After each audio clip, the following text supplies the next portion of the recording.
not record.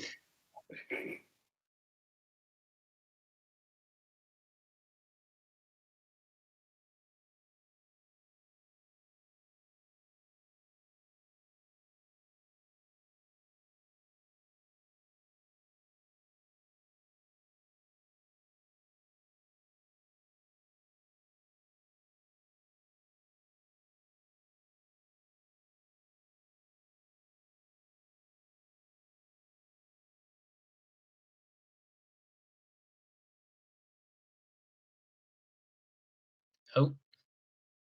No. Oh, hello. Hello. Hello. Hello.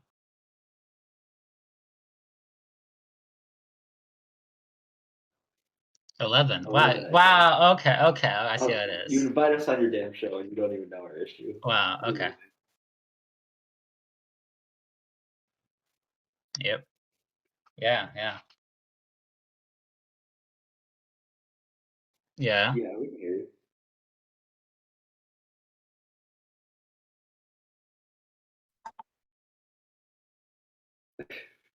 Wow. It's so sad.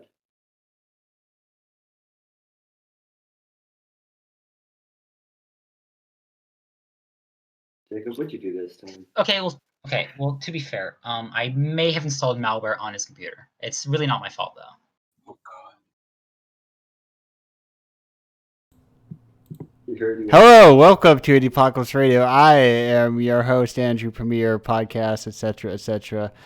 I don't know why it said Yeti, but for some reason OBS was like, no, thank you. I'm going to set it to the default audio source. Did I mention I'm here with Blake Games from issue 11 of Indiepocalypse, who you may know Oh, me from? you have to correct this time. I All got to right. correct Yeah, every you time, did. so long as the record Get a second shows, chance. because there's the time where I got it incorrect is now lost to the ether because OBS was not recording. No, guys. Right. I promise. I promise, guys. I never got it incorrect. Guys, please. Yeah, I promise. we do not have We're we do not have done, clips around here. Clips are disabled upon this channel. You cannot prove that I did anything wrong. This is state-run media around these parts. Oh God. So, yes. Wait. No. Yeah. But the point is, welcome. The important first question I got to ask is, how did you find Indiepocalypse? Well, I found it because I'm a gamer. I do games and stuff. Yeah.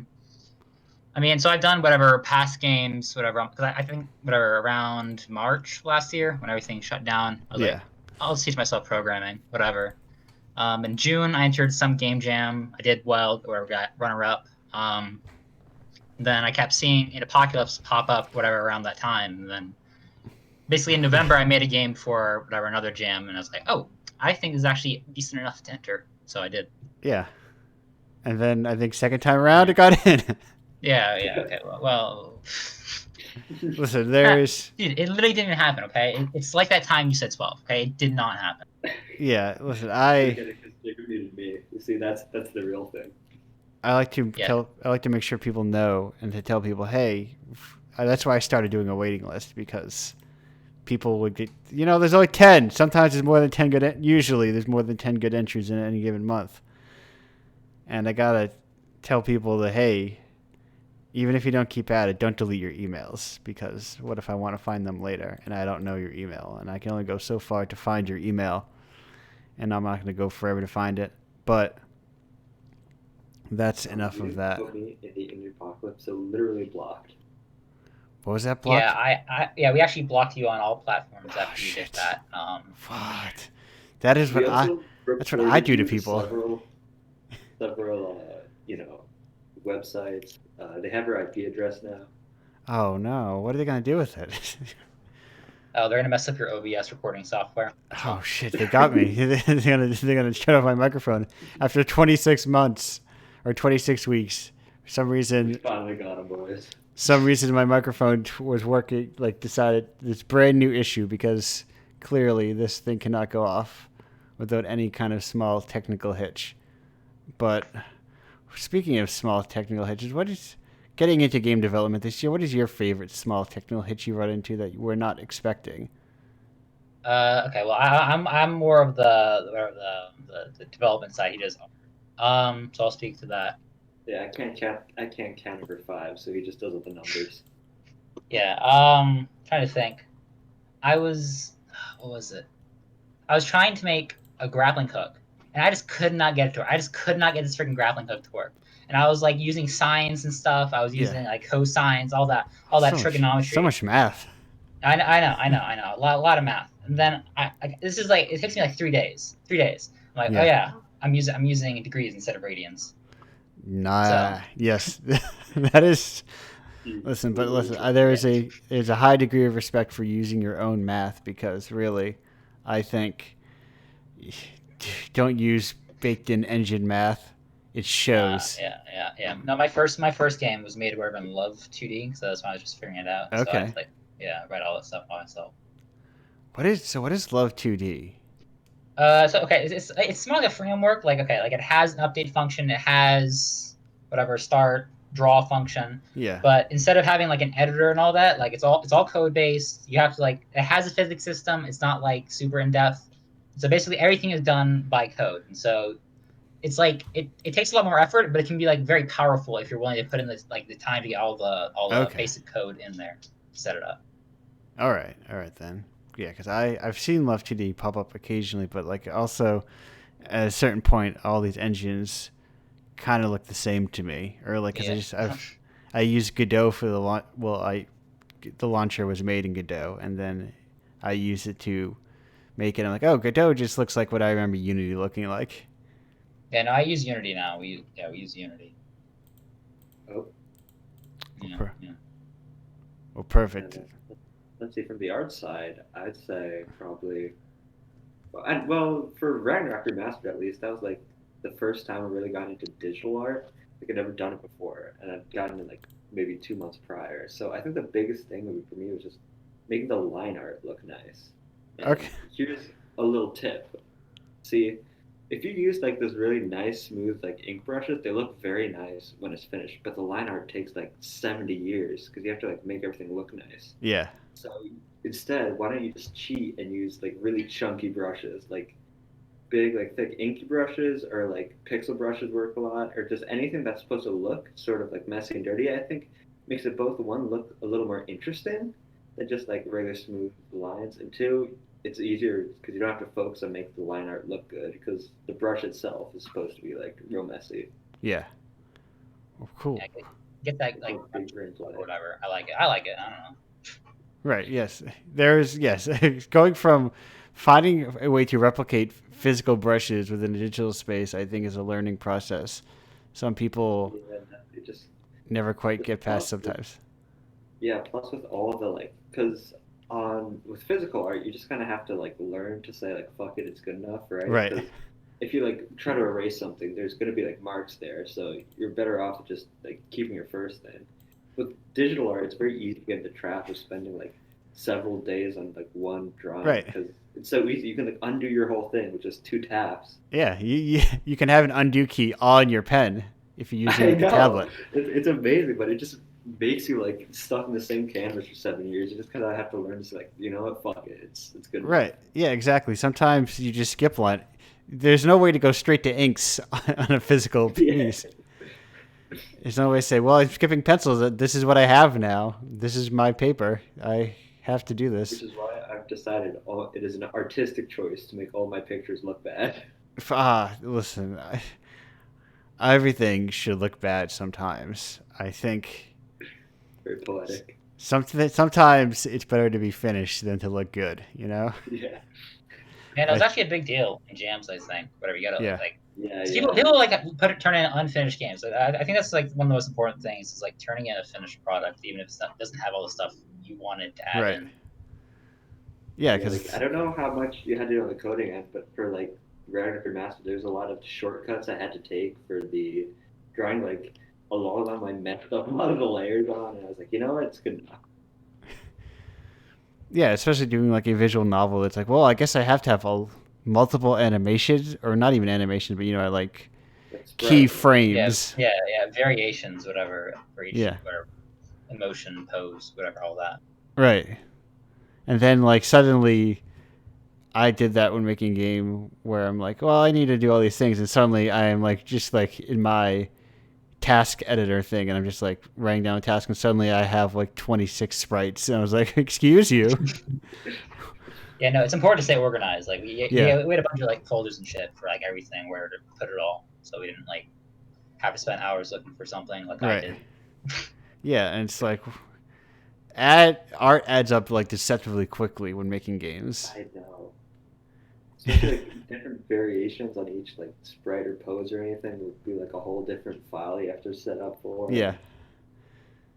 Yeah, it's a whole it's a whole giant process. It's an ordeal. Okay, I do want to applaud William for his naming conventions were very consistent. Because in the past I've been like, oh yeah, this is like Stone 1, this is like Dirty Stone, this is like Stone 7, because I had other variations. Yeah. And then I'd try to put it in the game. I'd be like, oh. Well, I did get a little, had a little fun on some of them.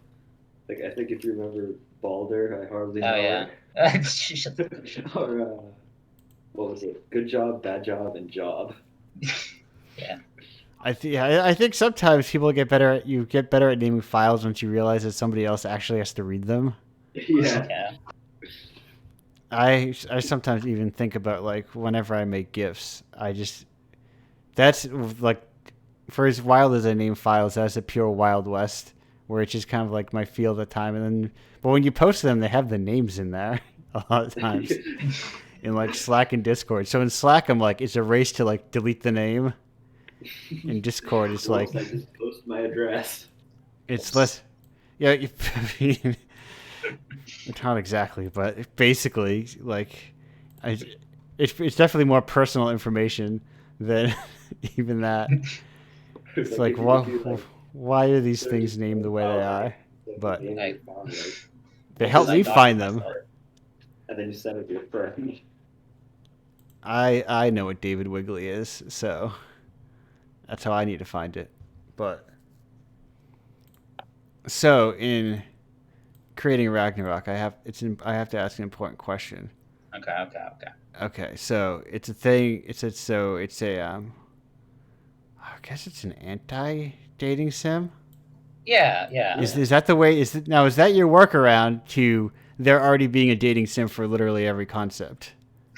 Okay. So yeah, like I mentioned, this is for a jam. So we were throwing ideas around. I think the one that started like this whole thread. I was like, oh, let's just do Mario Bros, but it's a dating sim. Yeah. And then we started continuing from there. And then you went to newgrounds.com. And you're like, wow, there's 7 of these. We went to newgrounds.com and we saw like 70 Mario games, at least half of which were explicit. And we thought, you know what?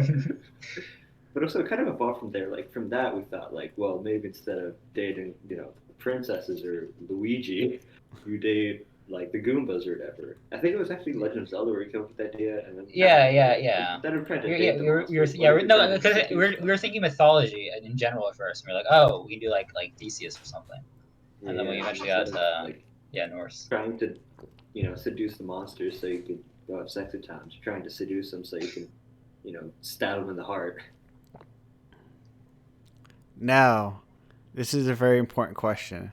Okay. Well, you say that every time. This one is actually way more important because it's something I thought a lot about when I was playing your game. Not important. Oh, okay.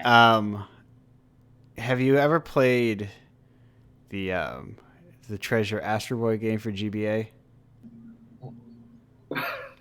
Excuse me? Yeah, I'm gonna be honest, I have not. Astro Boy Omega Factor. Are you speaking English? Yeah, Astro Boy Omega Factor. It's a time traveling GBA game that is kind of like Tezuka's whole star system, but a video game. It's very cool. It makes Tezuka seem a lot cooler than his written work actually is. But anyway, so I've taken that as a no then. Yeah. It's a hard no. No. Okay. Video games are for nerds. I've never played a video game in my life. But this is a video game based on a manga. Oh, okay. Well, that's kind of sussy, Baka. Yeah. Oh no.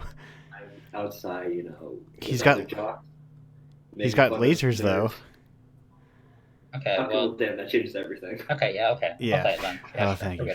Anyway, no, there's these 3 animals. I forget the name of them, but they reminded me of. Also, I forget the name of the animals in your game. Outside of Retatoskar, which is the only one whose name I knew. Nidhogg and Nidhogg, yeah. Yeah. Oh, okay. They were all But really convoluted Norse names. Yeah, no, I did a lot of research for that. I read this whole like 400 page book. Okay. Yeah. So, and then you learned how to say Yggdrasil. Yeah. Okay, yeah. Yeah. But anyway, they remind me of those. A lot of the like mythology names all end with an R, and so like technically Thor's name, if we like translate, would just be Tho. Huh. Okay, William. Thanks. Shut the Trying fuck up. I'm trying to sorry. I got distracted trying to find a good thing. Anyway, they're called the Amazing Three, and they remind me of like the posing of the way the characters kind of like move around in the space. Okay. Anyway, I really like that sprite. I really like that character is what I'm saying. Okay, well, there you go, William. You win. Because William, you wrote most of the dialogue for them. Most of them. I think I wrote the intro dialogue for them. You wrote most of the dialogue. Yeah. But, yeah, Jacob ended up doing most of the like major story beats, and he wrote a lot of characters. And I just kind of went in and like tweaked a couple of them, right? So, like, Yeah. Yeah. But, The animals are mainly your voice though, for the most part. That's true. I really like those weird little dudes. And I like their weird little poses. Well, they were fun because we were really like all the characters have a neutral like pose, a positive pose, and a negative pose. Yeah. And we're really except for Odin, he only gets 2 because he's a loser. Okay, because spoiler, he dies. So yeah, he dies like the first 3 minutes. But they were like, well, because these are kind of tutorial characters, I figured I could get a little like more fun with them because. When I started with Thor and Hel and everyone, like with Fenrir, you could tell I started to get a little more creative with the poses by the time I got to Jormungandr. And like the 3 funny animals were actually one of the last people I did, funnily enough. So that was I was like, I was just kind of doing anything. I was having a lot more fun instead of like modifying the same static pose. Yeah, because it's about like kind of moving the 3 around to like making a different speaker. And anyway.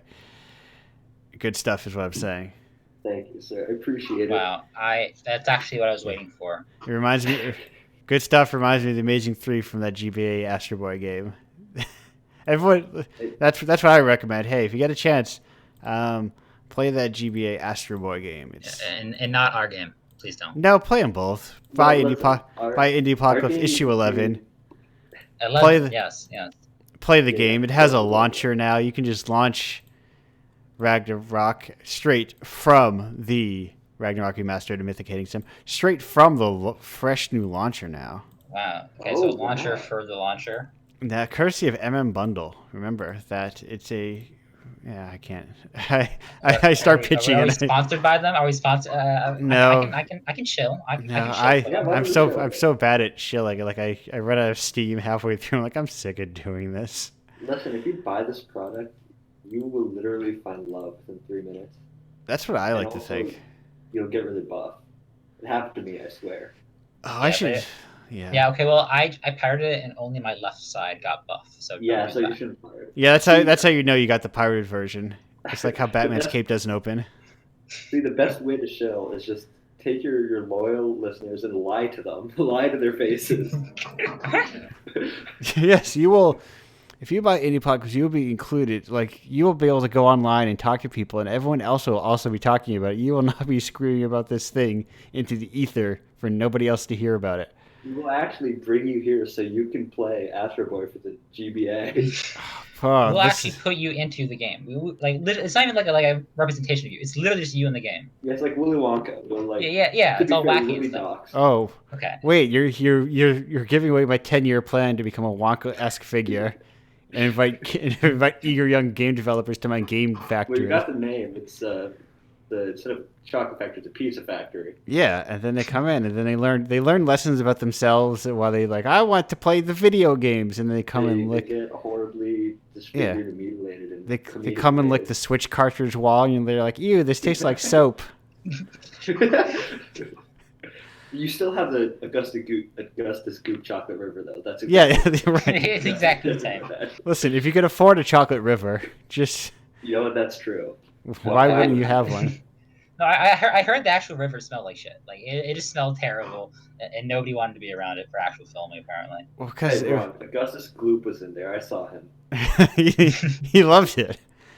He loves it. He was swimming around like a beautiful sea mammal. Well, I mean, what is it? It's either gross water or just warm chocolate. Neither of which I imagine smell good. Yeah, what do they actually use for that? Okay, I think it was water mixed with like some. I don't know. I'm not an expert on Willy Wonka and the Chocolate Factory trivia. Wait, I'm sorry Jacob, about you're that. not? Okay, Why well, did I make a game? Why am I still making a game with you then? You okay, promised well, me. okay. Look, I'm gonna do my research. Okay, I'm gonna get the facts sweaty. Okay, please, just They took the water and they put chocolate sauce in it. chocolate sauce. Ew. Maybe that was me making it up, but now I'm thinking of like, what if you just put chocolate? I believe that. Like the bottles of Hershey's, just squeeze it in. Yeah, but now I'm wondering the internal question: what if you take little balls of Hershey's and squeeze them in the water and then mix them up? What do you get? Jacob actually did that when we first met. He said, "Hey, William, why don't you try this? It's my special soup." And I did, and let me tell you, it tastes like shit. Okay, well, He to be also fair, refuses to be called anything except Augustus Gloop in person. Okay, well, you actually said the gloop part wrong. It's actually goop. So I'm actually sponsored by Gwyneth Paltrow. Oh my god, I can't believe it. But talking about that weird chocolate, that reminds me, apparently, like in old black and white movies, water wouldn't like come up on the cameras. So they actually used milk. So all those like Milk? scenes of black and white where they're in the rain, they're just doused in milk. I feel like it has to be made up. It has to be made up. No, it's just Yes, that makes me so happy. that is heresy. Milk sound films. Luckily, we live on the internet where I can just type in movies or type in words and it can tell me the answer. In the modern age where I could just douse myself in milk and I don't have to be an actor. That's Okay, look, William, I know it's your little thing to start challenges, but your 10 gallons of milk a day challenge, it's just not healthy, man. Nobody's doing it, okay? I'm fat. someone. Listen, William. I respect your bravery to support all our dairy farmers in drinking all of that milk. It's all for them. Somebody has to get out there. There's a 1910 silent film called All on Account of the Milk. It was a one reel production, directed by one Frank Powell, and it's a D.W. Griffith production. Oh, I know that one. They actually used water for that one specifically. Yes. Just to, subvert expectations. Yeah, critics didn't like it. They said it was overplayed. Stars Mary Pickford, but now we're a true podcast because we're just simply reading things off of Wikipedia. Yeah, see, there we go. Like any good informational podcast. Okay, so let's bring it back to games. Yes, games. We can talk about Psychonauts and the Milkman. Okay, so Psychonauts of a Milkman. The world is kind of weird and kind of upside down. Like, I hear they're making a new one of those. Yeah, Psychonauts 2. Yeah. Oh yeah. I wonder if that'll come out in 30 years. No, I got stuck on, I don't know what fucking level was it. It was some level when you were like playing as a monster, and I just couldn't do it. I was like 9. No, I couldn't do it. Yeah. It was too scary. You had to turn the game. Were there ever any games in your youth that were actually too scary to play? Okay. Okay. Well, it wasn't scary, but I could never fucking beat there in Mario Party DS. Okay. Okay. Sounds scary. Okay. In the there's the story mode. Okay. It's the Boo House. Okay, well, not that part. Gosh, okay, so I can never get there because I can never get past the prawn. Okay, because I lack the capability to push buttons fast. Yeah. I can do quick time events, but I can't play God of War like the old ones because I cannot press the buttons fast enough to get past like the intro. Right. I physically cannot, and so this little boss guy, I had to have my uncle do it for me. I just couldn't do it. And then my cousin reset my game progress one time. I was pissed. I was pissed, man. I had beaten the game. And then I had to do the little prawn thing. Here's a little story. When I was little, I have 2 brothers, and one older, one younger. And when we were all little tykes, right, we were there, and we would play, like, Plants vs. Zombies or whatever. And every time we lost. We would physically run out of the room because we thought it was too scary when the message came up that said the zombies ate your brains. And do you just know how long the game over screen ended so you would know when to come back? Honestly, I think that was just it for the day. We probably just sat down in the living room and took a nap. And then someone else would come to the computer later and go like, huh, guess I quit. Yeah. Okay. No, I remember. Okay, I was playing. What is it? Ocarina of Time. Whatever. Yeah. The hands that would jump down and grab you if you didn't move fast enough. I couldn't get past the what is it? The forest temple. I was like, yeah, all right, good game. I'm done. Oh, speaking of those giant hands. Wow, giant hands. Okay, big hands. Speaking of Kirby, was it Bongo Bongo. Yes, Kirby Ongo Bongo. What the? Bongo Bongo. Yeah, Kirby. What game is that? No, I know this game. I don't know what I'm thinking. Superstar Ultra. Yeah. In the Great Cave Offensive, there's that big scary guy with the two huge hands, and he freaked the shit out of me when I was little. Wait, what's he called in Kirby? I assume they just also called them Bongo Bongo, like it wasn't Ocarina.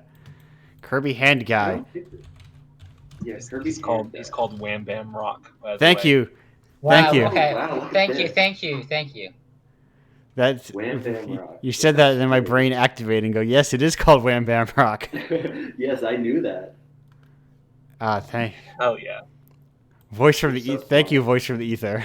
Yeah, I mean, honestly, it could have been me who said that. We really don't know. So No, don't. I said that. Nope. I recognize your voice. Mr. Voice from the Wham Ether, Bam gotta be Rock. Yeah. I recognize your voice at this point. Mr. Voice from the Ether, you're my favorite character on this podcast. Yeah. I assume he would not mess up which issue we were in. So I actually kind of want him to host, please. Yeah. I'm sorry, Mr. And what's your legal name? Mr. Pranks? Yeah, Pranks. You're going to have to step down. Yes. This is a coup. This is a sketchy design, this Wham Bam Rock fella. But okay, wait. Hey, send that shit in chat. Let me see this. Let me see this thing. He's a bit outdated. Yes, yeah. I just looked him up. Yeah. Outdated. Okay. Yes. See, that's why he scared me. That's my grandma right there. You could recognize such a Yeah, you're prepared for the future. You're like, I need to be. This isn't going to age well. This already had not aged well. Even when I was that young, I was like, right. Yeah, he turned to the camera and said, "This is not going to age well." And I recognized as a child that this was already had 1950s, and everyone laughed. Perfect. So Kirby Superstar Offensive, Kirby's All Star, Kirby Superstar. Oh, that's what's called the Great Cave. Okay. Oh, I just Cave Offensive. Okay. So yeah. That one didn't age so well. Yeah. Yes. Yeah. The Great Offensive. Great Cave. Oh my God, it's right in there. I know, they knew it. Nintendo knew it from the beginning. They listen, we know, we know. Not Laboratory is like, we know, we just don't care. We'll just say, but we're Japanese. We have an excuse when really they know. Guys, no, it's fine, guys. Please, I promise. Okay. Guys, you're gonna laugh about this on a podcast in like 20 years. You're gonna it'll be worth it. You're gonna be like, I was a kid. I didn't have that frame of reference that I needed for this. Oh no. How did I play that game like over and over and over again and 100% that game like 10 times and not realize that it's because, I was a kid. I was a child, a mere babe. A babe in the woods. Babe lost in these great caves. A babe in the caves. Just trying to. Now, did you play that game? What's the name of that book you wrote? That what is it? What do you call it? You call it geo-erotic book. You call it Babe in the Caves. I thought that was a snuff film, man. Babe in the Caves. I thought they were with all the grades. Babe in the Caves and Mr. Hands. No, okay. You asked earlier for you could get obscene, but we're not bringing up Mr. Hands on Indiepocalypse Radio. This is a family-friendly show, and that's right. What's wrong? We respect Beasts of Burden on this show. He's just a children's show host. We respect Beasts of Burden on this show. Speaking of children's show hosts, as we approach the 30-minute marker, I have to ask the two of you, what are your favorite children's show hosts? Okay. Let me think. And you can use the term host liberally. Blue's Clues. Okay, you had Steve. I had a math teacher that looked like Steve. It's actually really weird. You Did you sound like him cry too. when you went to college? Okay, well, we all know going to college was a cover up for him going bald, so I really do not care. Getting Bald, so we didn't want to go on TV anymore. Yeah, no, that's actually the reason. It's actually the reason. Really? Is that it? Yeah, he was going bald. And he's like, yeah, I can't be a kids host anymore. I look like I'm like Really? 40. Oh my god, that's interesting. Yeah. Okay. No, he makes music apparently. Yeah.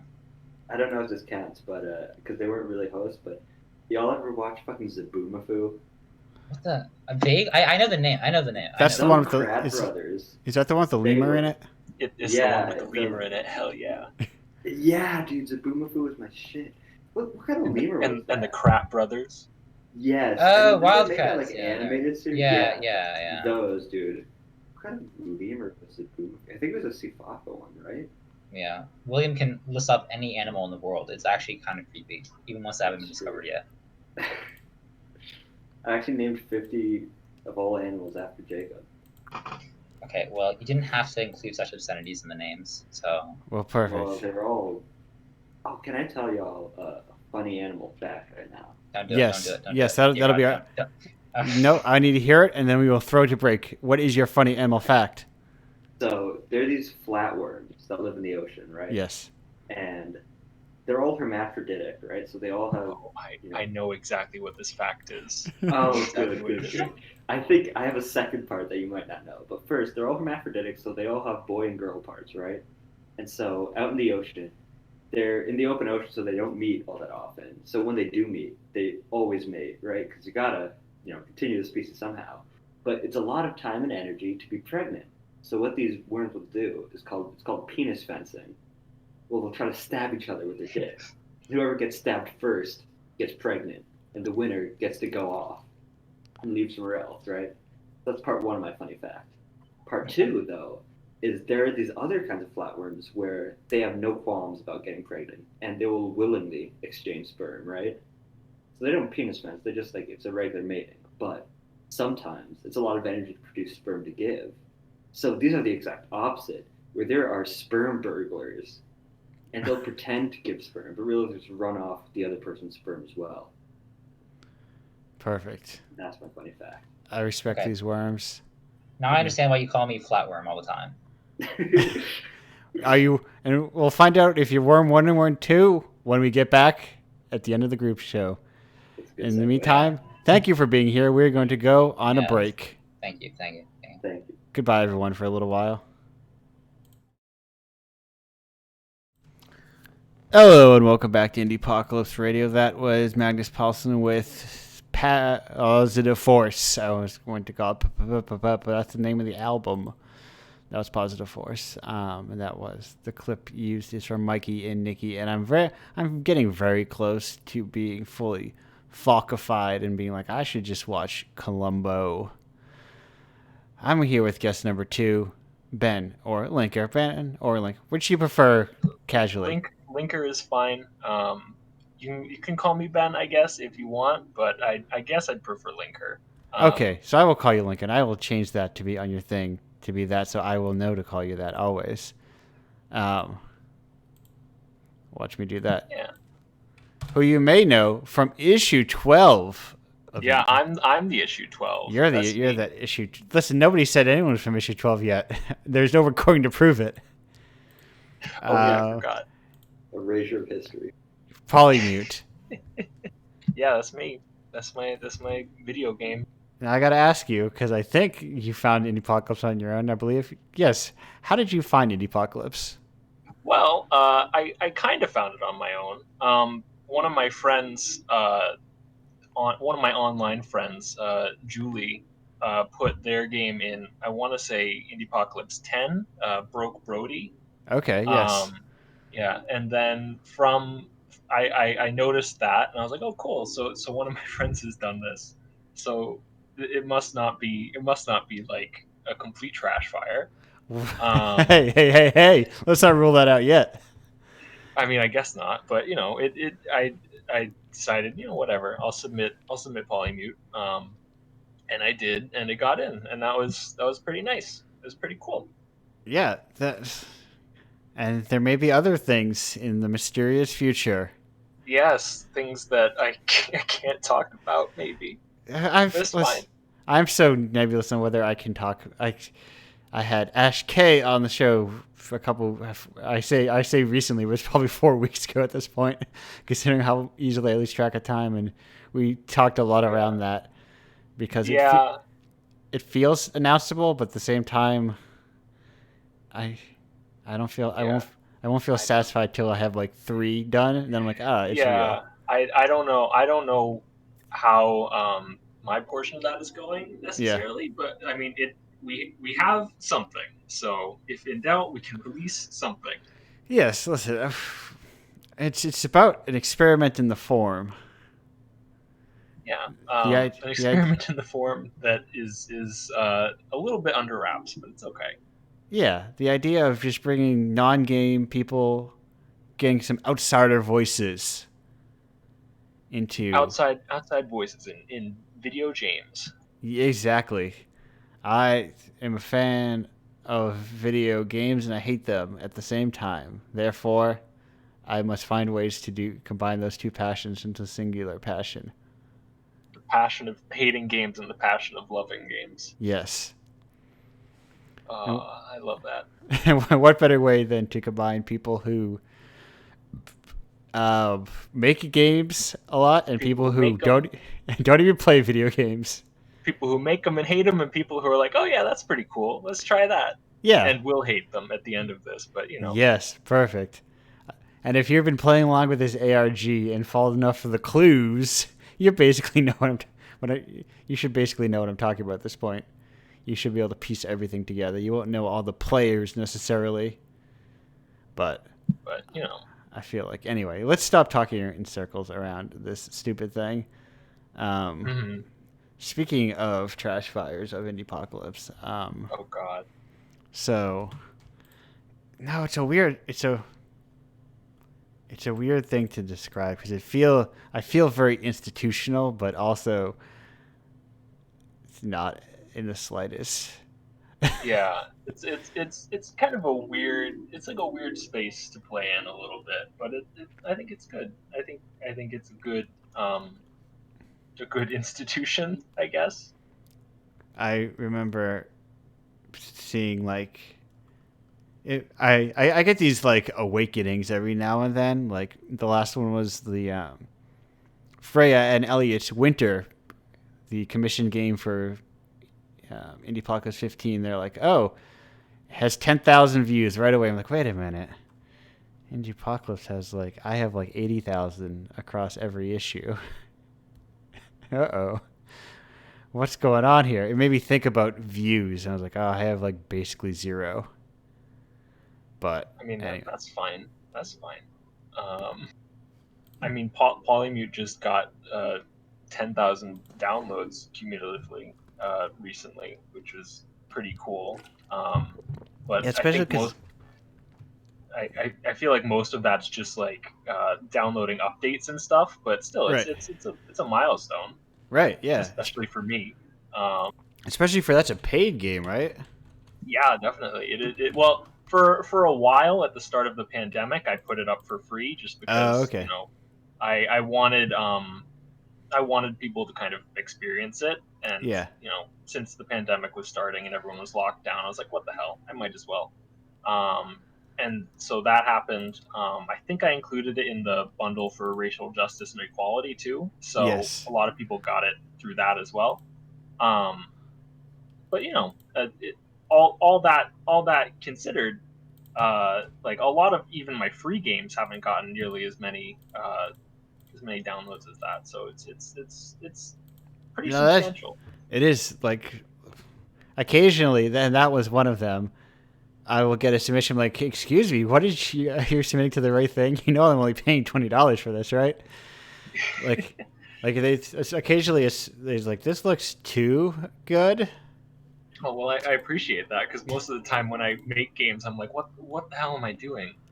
Yeah, I feel like that issue came in very strong, or had a couple of things that was felt too professional almost. What else? I don't even remember what else was even in that issue. I should because I was in it, but I don't. that issue also includes Metaform, Astrid and the Witch, Baby Labor, Tony Rar, 10 Mississippi, Agony Engine, Extended Carry Unit, 4 Stories, White Dresses and Branches, and Crafting Consent. There we go. Now we've shilled for issue number 12. Yes. Go pick it up. Included all the games in there. Yes. Woo! Haha, the sucker. Look at that. Sorry. This is the only time, one of the few times I use Twitter is during the show to make sure I post things. And I saw this guy is like looking at DS copies of early Dragon Quest 4 and 6 at like 170 and 190. I'm like, haha, sucker, I got those games. Oh, God. I paid like $30 for them. Got it. And then I played them on an emulator, not even the cartridges. So take that, capitalism. Yeah, I bought your game secondhand off of the electronic. Wait, what does eBay stand for? Electronic Bay, I guess. I don't know. I was gonna make a joke, and then I got a big brick wall thrown in my face as I realized I didn't know what it was short for. If it's short for anything, I have no idea. Does anyone else? Do any of the other guests know what the fuck? Pardon my language. What the heck? No, eBay is short for? Maybe it's not short for anything. Maybe it just means eBay. I think it's just eBay. I think. Is it just eBay? I think it's an electronic bay, like a bay, like a trading. Yeah, like that. Yeah, electronic yeah. bay. Anyway, That's wild. Anyway, that's welcome to my etymology podcast, where we once again sit around and think of Echo Bay was already taken by a gold mining company. okay. So it isn't even like E for like electronic. No, it's just no. Like, it's just E for like Echo, I guess. Yes, it's named from Auction Web to eBay after Echo Bay Technology Group. Anyway, once again, the old podcast special of just looking things up on Wikipedia pages. Welcome to my advice information podcast, where I teach you all about things. And when I say teach you all about them, I mean I read about them on Wikipedia for you. I mean, we did hear about penis fencing as well. So yes, very educational episode today. I think that sounded like a known fact that was delivered to us. That sounded like that was in someone who's delivered to friends and family. Yeah, that is. Linker, do you have any good facts you have, like ready-handed, like a good favorite fact? Oh God, good favorite facts. Yes. There was one that's fake that I found on Tumblr at one point. Okay. The root of the word Arctic is Arctos, which is bear in Greek, I think. Yes. And so the fact on Tumblr was that it's called the Arctic and the Antarctic because the Arctic has polar bears and the Antarctic doesn't. It's not true. It's because of the Big Dipper, apparently, or Ursa Major and Ursa Minor. But yeah, that's a fact. Oh. That used to be my go-to fact. It was like, oh, it's the Arctic because they have polar bears there. I mean, it's a lie. I feel like my whole life is a lie learning this. Yeah, I never knew that fake fact, so I think that's good enough. Listen, that's the best real or fake fact that I have, other than the penis fencing thing. Perfect. Have you ever heard about calcs? Have I heard about calcs? Yeah. I probably heard of them. I don't know what they are. Yes, a calc is it's a literal word for word translation. Okay. But a calc itself, calcs are loan words. Oh God. A calc is not a calc. A calc is a loan word, but a calc describes the other term of. Anyway, I think that's a fun language thing. It is a fun language thing. Love language. As a Bachelor of Arts with a major in English literature. Ooh. Yeah, guys, I have a degree. I have a degree too. Imagine being in college. Imagine spending a fortune to get a piece of paper. Get a piece of paper mailed to you. Lincoln, did you go to your graduation? I did not, because I graduated in 2020. Ah, nice. What a perfect year to graduated. Yeah, they just mailed the diploma to my parents' house, and I got to sit in my apartment and watch as my name popped up on a live stream. Oh, I graduated, never went back to college, and got it mailed to me later, and then I put it in a closet and forgot about it. It's still in that closet. Honestly, that might be the way to be, honestly. Same here. I've been using that Bachelor of the Arts in Economics intensely, clearly. In my first year, apparently I did well enough in econ for the department to send my parents a letter and say, like, oh, we'd really love it if your son took econ at our institution. Please. They begged my parents to convince me to take econ. I didn't, but, apparently I could have been an econ major in another life. Listen, econ majors, I think, are weird people. I think econ is like math and philosophy mashed together in some weird amalgamation that's for nobody. I took it because I was good at it, because I could do math, but also I liked broad concepts about markets that aren't real and unsustainable models. It's actually really wacky. I just want to say real quick, because I just fucking failed an econ test the other day, so... Oh, hell yeah. Yeah, and about the math, I'm failing calc right now. Oh, I almost failed calc in high school, and now I'm a programmer, I guess. So here we are. You're inspiring Pete to drop out of school forever. Oh God, don't. I mean, it might save you a little money if that helps. That's true. But I will say, stay in school, kids. And if you're in school, this is the Indiepocalypse check-in. If you can, check to see if you could take college-level equivalency program tests. CLEP tests. It's called AP tests, bro. AP. Same thing. Same concept. Yeah, I'm taking some. What is it, next week? Yeah. Yeah. Oh yeah, dude. First of the year, like yesterday, actually. Yeah, just everyone, all those colleges, just take them. Like English 101 costs what, like $10,000? That CLEP test costs you $60. It's more like 120 now, but yeah, they raised.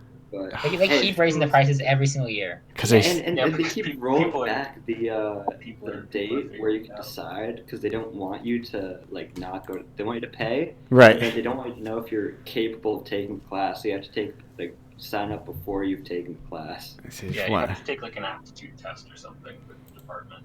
They realize what a money saver, what a grift their college is. What scams? Exactly. What scam higher education is. Says the guy that got a degree and sunk a lot of money into it. It says all these people in colleges or who had gone to college. Listen, it's okay. Sometimes you get caught in the pyramid and you can't do anything about it. Sorry, suckers. Yeah. Anyway, that's my degree in a nutshell. Perfect, and then you'll be just paying that debt off forever. Yeah. And ever. No, that's not true. I don't have any more college debt, so it's folks, it's possible to pay off your college. There is hope. If you say basically take a year's worth of CLEP tests, so you only go to college for 3 years, you keep your budget very short, you don't live in a city, and you pay off your college loans in advance as fast as you can to avoid higher interest rates. You too can, and also you commute to school so you don't have room and board costs, you don't have lodging fees. So if you do all of those things, you too go to a state school. You too can pay off your college debt. Linker, how many of those things did you do? Well, I went to a different country to get my degree because it was cheaper. Okay, that's good. I went from the States to Canada, and I'm still in Canada, and hopefully I won't get deported because I like a lot of the people that I've met here. But that helped a lot because apparently it's cheaper to be an international student at your university or at my university, than it is to be like a normal student from like Canada. And also the American dollar is strong right now. So yeah, that helped a lot. I love going to Canada. I'm like, I'm a king here. Oh God. My dollar goes so far. It's like I don't feel like the things cost much more, but my dollar is so strong. Yeah, they're powerful. They've been lifting weights. Yeah, I wave it around in everyone's faces. I'm like, look at my dollar. It's so big. But actually, I'm very sad that I missed going to Canada this year for TCAF, because TCAF just happened. Oh, and man. that is TCAF being the Toronto Commerce and Arts Festival. Yeah.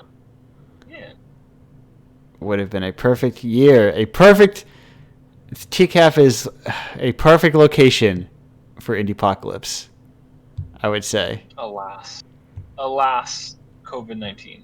Yes. 2021, the 22. 2023, 24, 25. Whatever, I'm fully vaccinated. Just keep tacking years onto it. Eventually we'll get there. So. How easy is it to get into Canada now, would you say, from here? How like difficult? Yeah. We're still kind of locking out Americans at the moment. Yeah, like the thing is, I can go back to the States because I'm a citizen and they can't keep me out, despite how much they might try.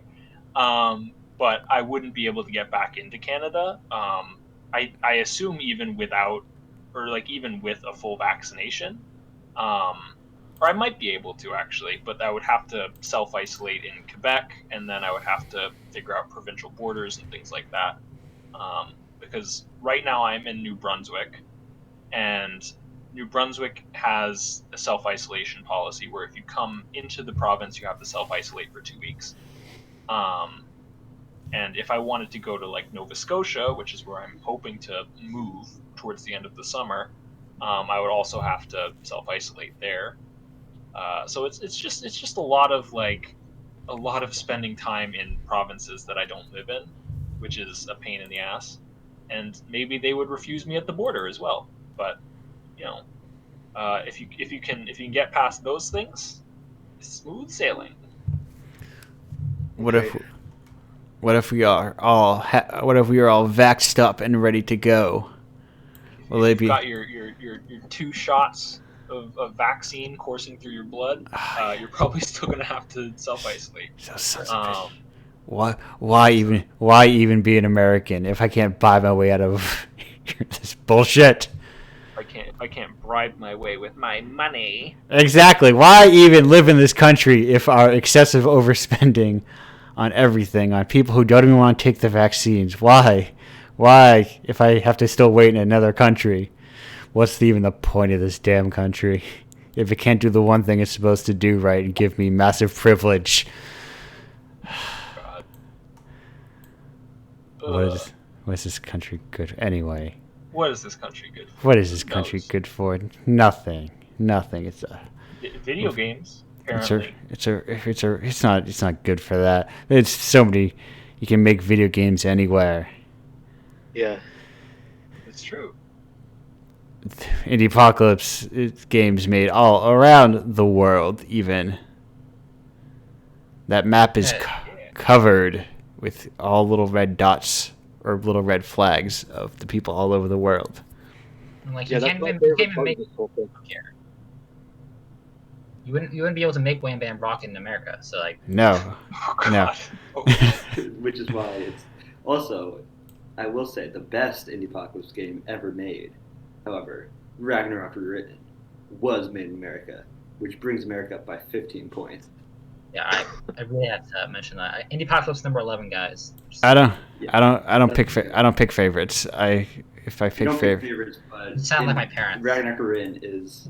Hey, you first segment guest. You get a little spicy. Get back to your segment.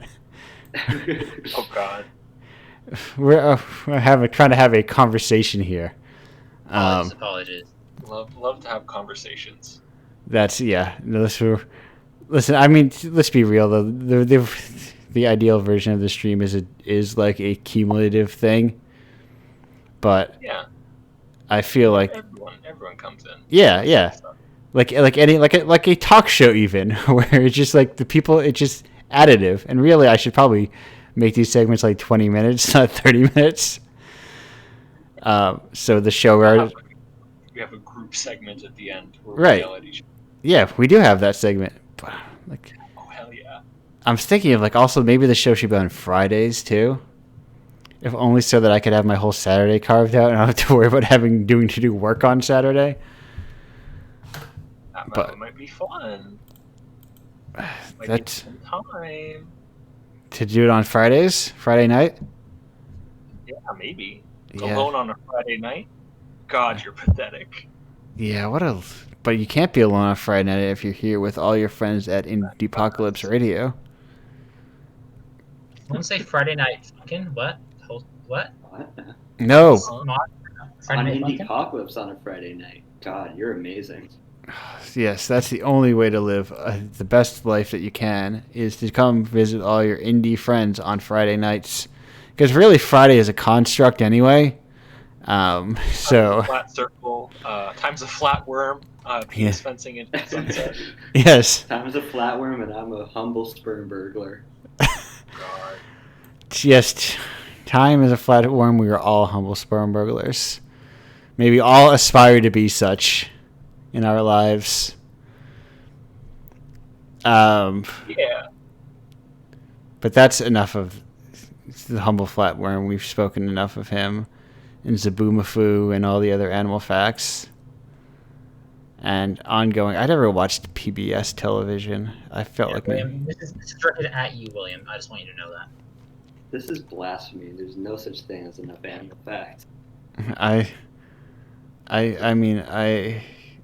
never owned a zoo book in my life. I did not have none of my educational software was animal centric. Putt Saves the Zoo? You didn't have that one? I didn't have Putt Save the Zoo. Have you even lived? I didn't have any putt games. Can we put putt in Indiepocalypse, please? Yeah, why not? Dude, does anyone have amazing entertainment games? Does anyone have Ben Gilbert's email? I'll email Ben Gilbert and ask him. He's Ben Gilbert's putt, right? I don't fucking know, dude. I'm gonna have the guy ask about it. I think. I don't remember who the actual person. Yeah, bring up the Wikipedia article at this point. Come on, guys. Yeah, let's just. No, is it Dave Gilbert? It is a Gilbert, right? It's probably the same people who made like Pajama Sam and everything, right? Yeah. Yeah. People. Pajama Sam, Putt, Freddy Fish. Yes. Freddy Fish, dude. Which is humongous. Oh, Ron Gilbert. That's where it was. It was Ron Gilbert. Found it. Gilberts. Ron Gilbert, who of Maniac Mansion, Secret of Monkey Island, that guy. Anyway. That guy? That's the guy. That's the guy. Incredible. That's the guy. This just in. That's the guy. Thanks, guy. Ron Gilbert, come on to Indiepocalypse Radio. Let's talk about putt. Let's put putt inside of Indiepocalypse. What else are you gonna do? It's not like you're some luminary who's worked on like classics in the field, you know. Anyway, it's a call out post to Ron Gilbert. This is a call out post to Ron Gilbert to come on the show. I've thought of. Listen, this is not. We don't do stunt casting here. We don't need to pull big names. Part of the show is we're seeing too many people be like, here's the big name that we know. Let's put him on the show and talk about game dev. And I'm like, I hate game dev. Who wants to talk about that bullshit? This show and talk about video games. Exactly. I hate video games.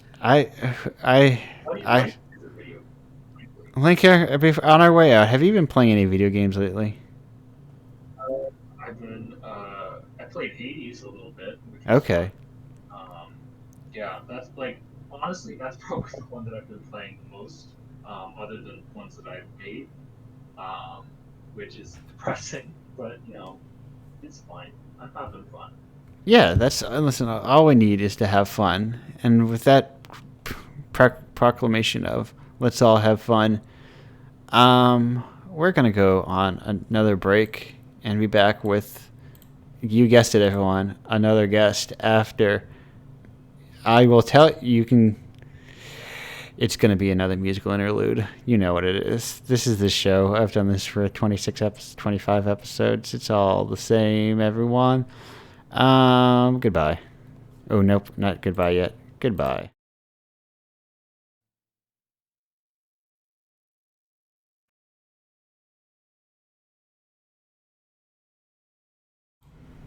Hello, and welcome back to Indiepocalypse Radio. That was the Mountain Goats with Cry for Judas.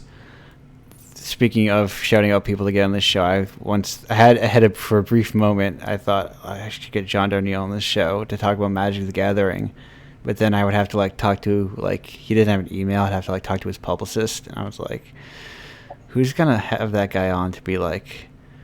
I don't care. His music he makes good music, but I want to talk about Orzhov versus Golgari, and what is the best flavor of color combination, and I don't even bother with that shit. Speaking of bothering with shit, though,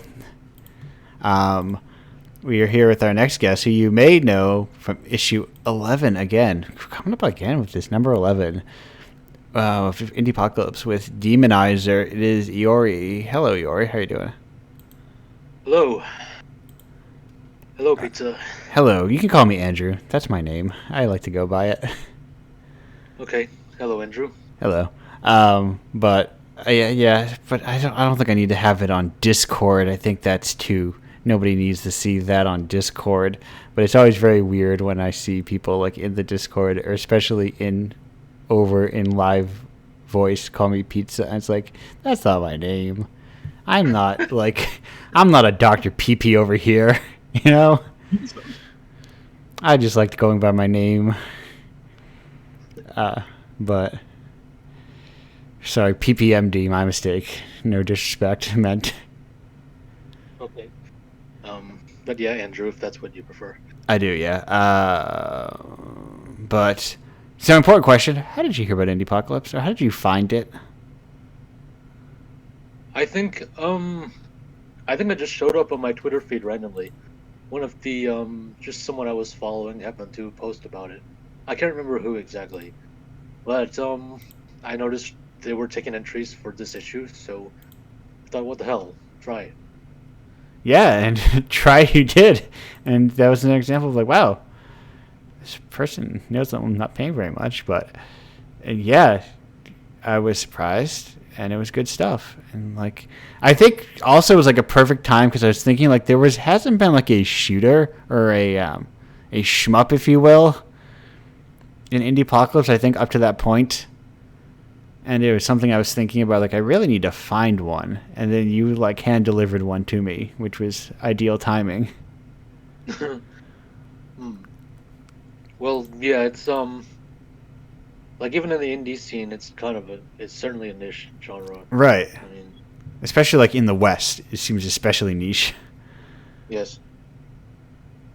I feel it's very easy to, if you've never seen one before, it's very easy to think, why can't I fly whichever way I want? Why can't I turn around and shoot the guys behind me or whatever? Yeah. Why not? Why isn't this Geometry Wars? Right, exactly. Right. Why can I shoot in one direction? Why are there so many bullets everywhere? Mm-hmm. Well, why do I have to just kind of know that my hitbox is actually a little tiny box in the middle and not actually my whole sprite? But, yeah. Yeah, that's just one of several things that I wish the genre would communicate better. Yeah. I feel sometimes you can see oh, it's the little cockpit or something. But I feel that's just kind of once you've played your 50th Toho Dojin game, you're kind of you know what you're in for, you know? Yeah, you can figure out the formula pretty much. Yeah, I think they're just kind of playing on audience expectations at that point. But yeah, there's the expectations are not the same. I mean, I have like an Xbox 360 copy of Akai Katana. Me too. Yeah, because it came out in the U.S. and everything. It was weird.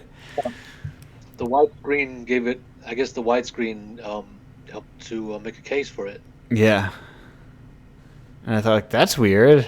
A bullet hell on the Xbox from Japan. I bought it. I was like as a curiosity because it was such like a strange release, especially on a disc. I think they put out Death. Did they put out Death Smiles around that time too, or is that just like you had to import that? I don't remember.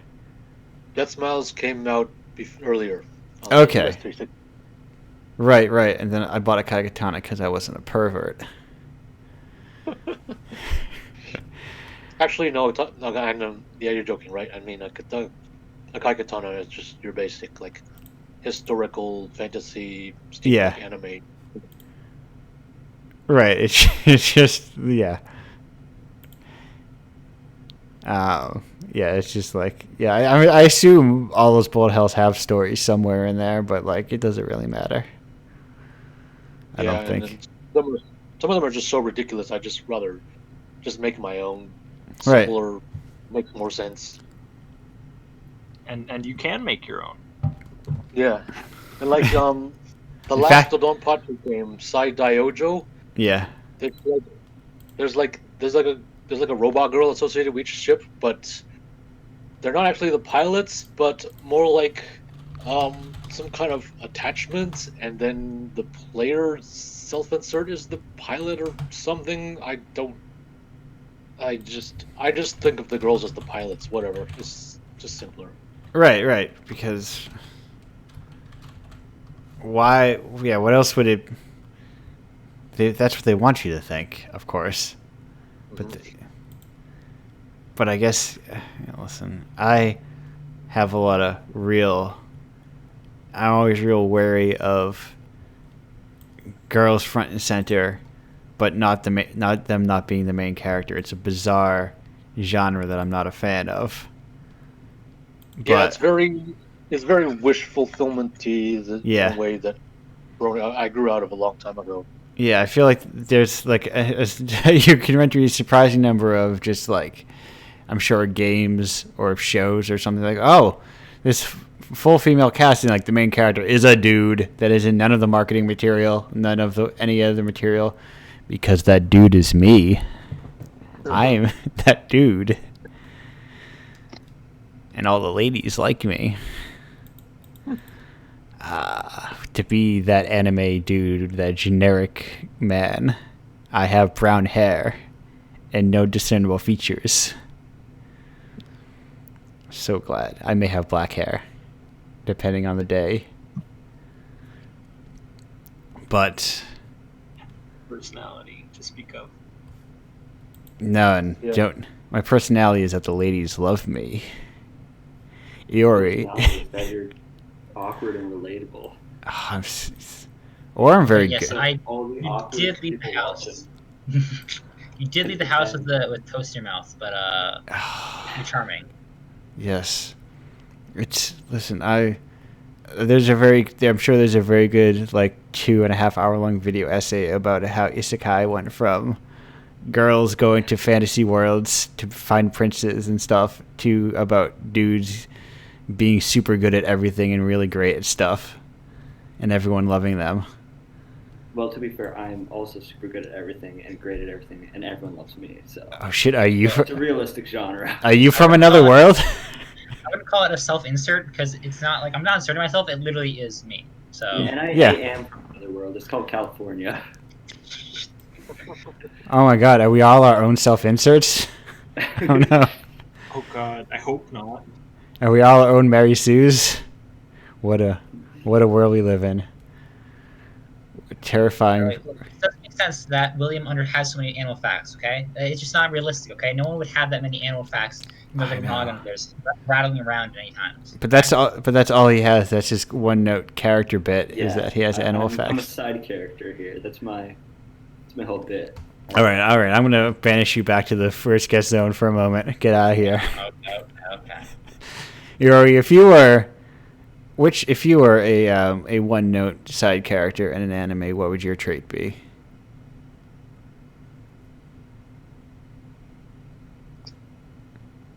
The joke character who looks smart and thinks he's smart, but just keeps fucking up all the time. Perfect. Would this be a self-insert? You can be honest with me. This is an honesty zone. Probably.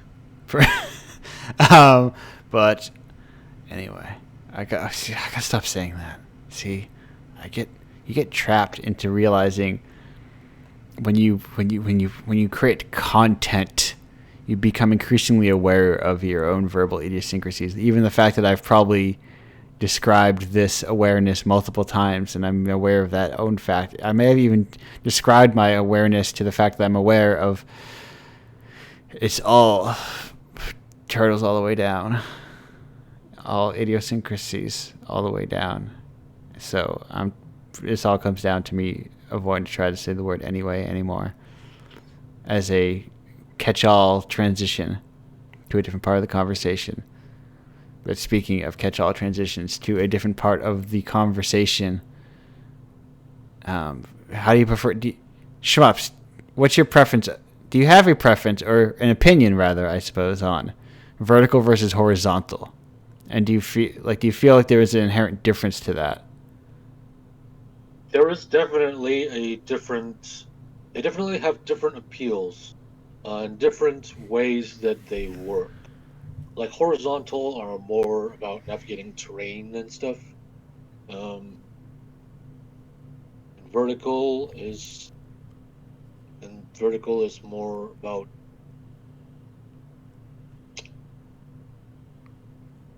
it's like closer to what it's more focused on like different on the bullet attacks. Yeah, like patterns.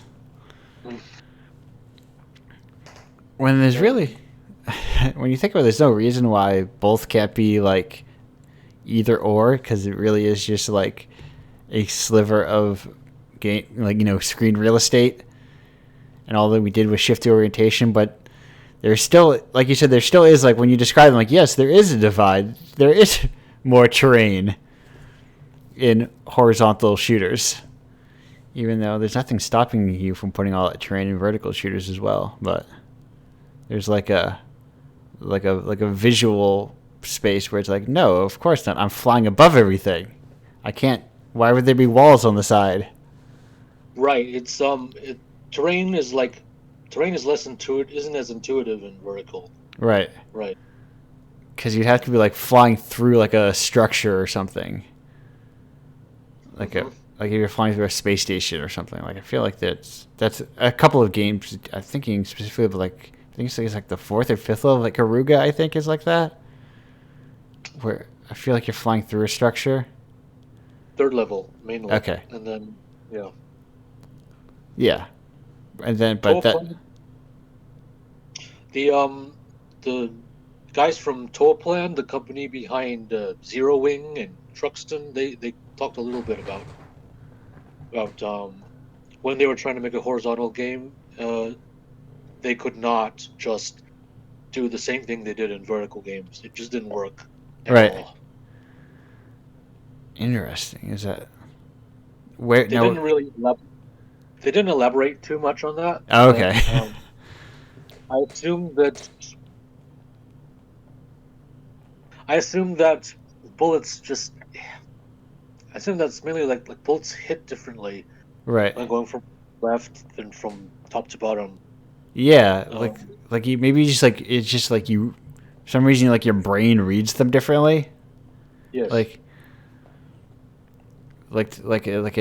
you process the information differently somehow. In this like very fundamental, hard to understand way. Mm-hmm. But then at least with horizontal, you don't have to turn your monitor sideways. Which is nice. I don't have a monitor that can do that. Be cool. I should get a 3rd monitor that I can prop upwards specifically so I can play shooters It's the way God intended. Yeah, it's actually more monitors these days I think have like the pivot function. Yeah. I forget. They have all the different names for the different rotations that screens can go through. I never really learned which is which. But a lot of monitors can rotate 90 degrees. Yeah, the stand does support that. Yeah, my monitors are they're not old because they are still flat panel monitors, so they can't be that old. Or not that I would ever consider. In my mind, an old monitor is still like a CRT. Yeah. Which is like, yes, it has that nice tube click, but no, I suppose they are old when I think about them abstractly. But whatever, they turn on. I'm looking at them and they're displaying images, video, all the things a screen should do. They turn on, they turn off. The usual. So I'll allow them. I guess 4x3 and 5x4 monitors could be yeah. considered old too. Yeah. Yeah. Yes. Luckily, these are 16:9. I think. I would assume so. That's the aspect ratio we all live in now. I think, right? Yeah, give me 16:10 any day. I looked really good for one of those, and I got it. And I never want to use another monitor again. Is that just like a little bit wider? Yeah, a little bit thicker. Yeah, taller. Okay. Oh right, yes. Of course, because it's longer than it is tall. So of course, if you added the one to the. Listen, I'm figuring this. Can I break that down to? 16. Can we just call it an 8x5? Yeah. Perfect. But, so, monitors. I don't know much about them, so I'm going to pass away from that monitor talk because you know what the time is? I'm like, something is weighing in on me, and the thing that's weighing in on me is it was check-in time, and I am here to report a whopping 0 questions, and with that, I'm going to close that Google form and continue on with the rest of the show. Huh. And I always say to the guests, do not take it personally. There are usually no questions submitted to the show. That is business as usual. They're just intimidated by us. Yes, they're like, these super celebrities. What can I possibly ask them? I've got a question. Okay, what would you say is what game? If you had to name one game, it's the biggest influence on how you develop or your design. What would it be? That's my question. Is it an open question or? Yeah. That's right. I'm not sure, but I mean, I think for me, probably The Legend of Zelda: Link's Awakening for the Game Boy. I don't know. It was a formative game for me. It was like one of my first Zelda games, which have kind of become a staple in my life. Yeah, I don't know. The world was super fun to mess around in as a young child. I think that definitely influenced a lot of my games and a lot of the shit that goes into them. Did you have any, as a sidebar of this, do you have any lights or screen enhancers for your Game Boy? Well, I got I had like my cousin's hand-me-down Game Boy Color. Okay. So no. And then after that I upgraded to the DS. So I couldn't play any of my Game Boy Color games on a Game Boy SP or anything like that, or GBA or anything like that. So it was just kind of hell most of the time. I just remember having a giant magnifier / light for that thing. I think I got like a reading light or something that I just like clipped. I like when I was in the car on road trips or something, I would clip it to the handlebar on the door, just so I could see what the heck I was doing. But yeah, no, it kind of sucked. Like the original Game Boy, not great screen technology in terms of No, I had a Pocket, but that's the end of that. Take that sidebar. I'm going to close that sidebar. Yori, what would you say is your most single most influential game? Now this is a hard one for me because there are so many games that have inspired so many game ideas in me. So just like, it doesn't have to be most, because I also am very bad at the most, best, etc. kind of questions. So just like any one that comes on top of your head. I think there's a free shmup called Chorencha 68K, made by, I think it was a graduate student at the time he was making it.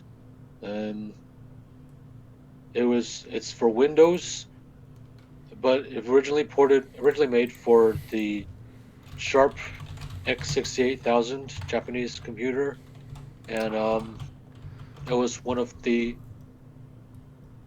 my most played shmups, I think, when I was at the peak of my shmup fandom. What was that called again? Chorencha. 68K. Mm-hmm.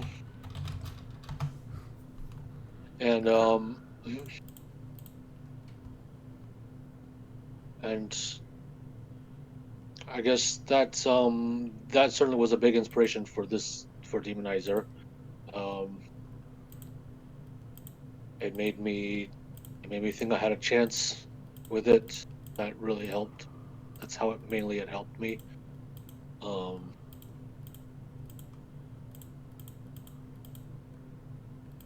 I haven't gone into that whole Japanese computer scene. But it's pretty rich with all these hidden gem exclusive games like the older Tohos and a unique kind of a remake of Castlevania and a precursor to Jumping Flash, and and then there's there's so much about the Sharp and the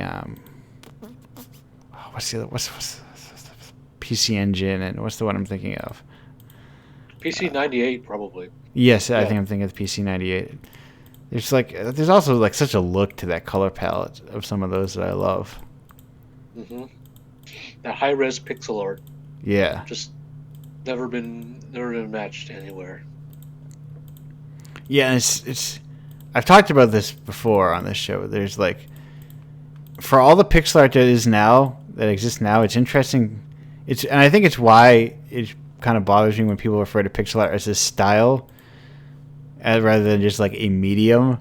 Because when you look at pixel art and compare it to modern pixel art to 20 years ago or something, it doesn't look anything the same. It looks way different. All the stylistic hallmarks, none of them are there. Yeah, no.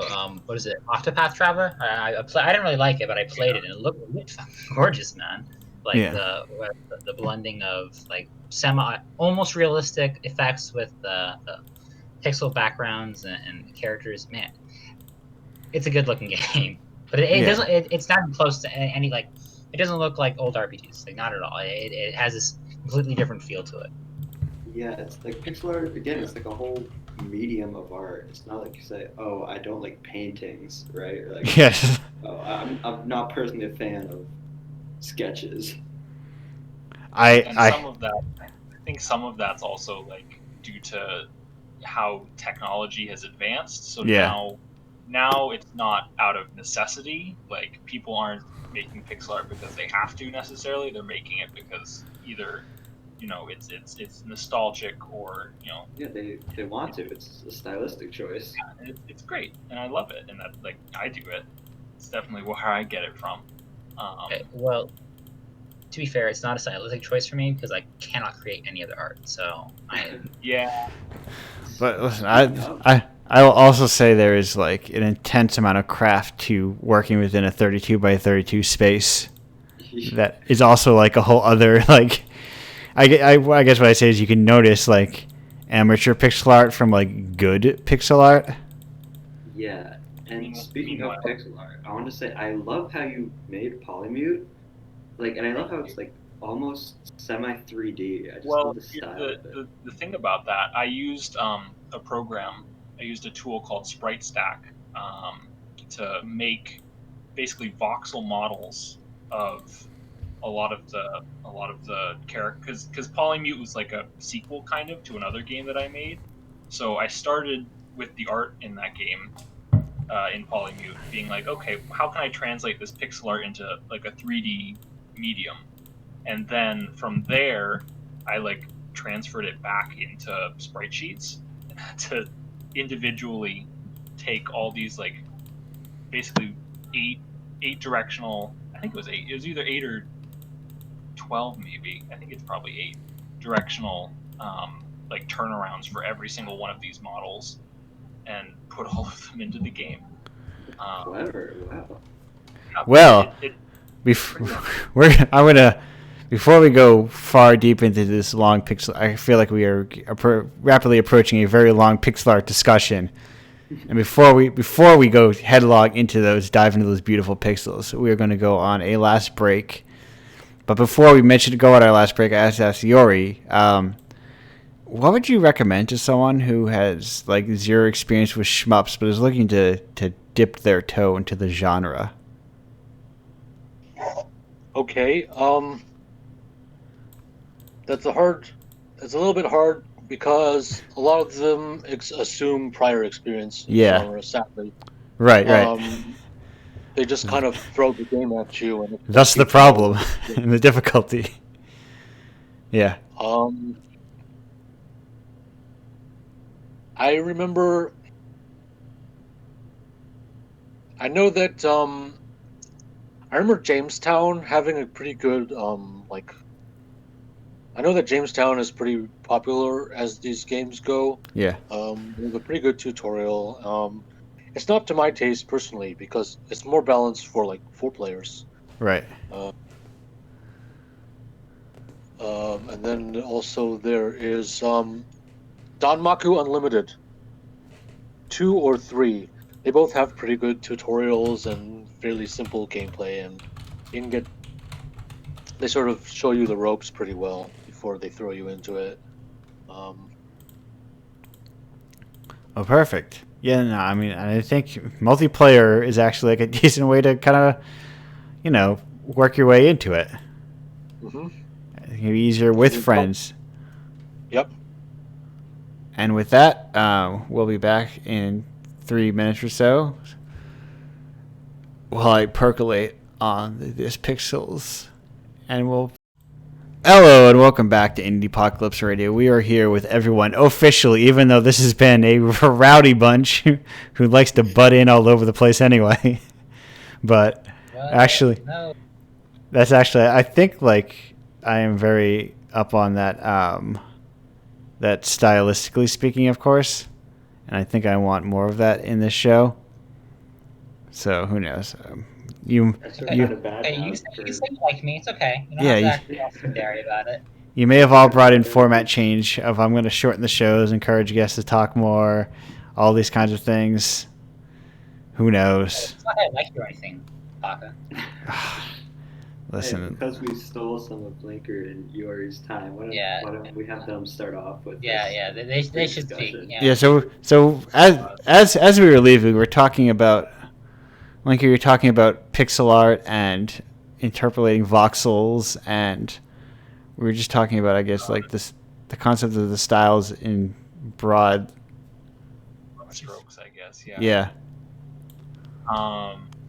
Yeah. I don't know. I like any shortcuts that I can take to making 3D models or anything 3D models, because I use Game Maker, and Game Maker is notoriously disgusting for rendering anything 3D. Oh, I think I seen it. Notoriously disgusting, and I'm like, I use it, and I agree. So it's like, I could, in theory, try and like get a like a .obj file or something, or something that's like a 3D model in any of my games, but it's just like such a pain in the ass. So, I use Sprite Stack. I use there was a program that got released fairly recently called KenShape, which is just like really really simple, easy to use like 3D modeling. Well, it's not even like 3D modeling. It's like you can kind of build simple 3D shapes, and then you can import them into like Blender or something, and like use them to make larger models or just use them as models themselves. Yeah. Which is cool, and I like that. And I think, anything that makes it easier to make fun and interesting art is super cool.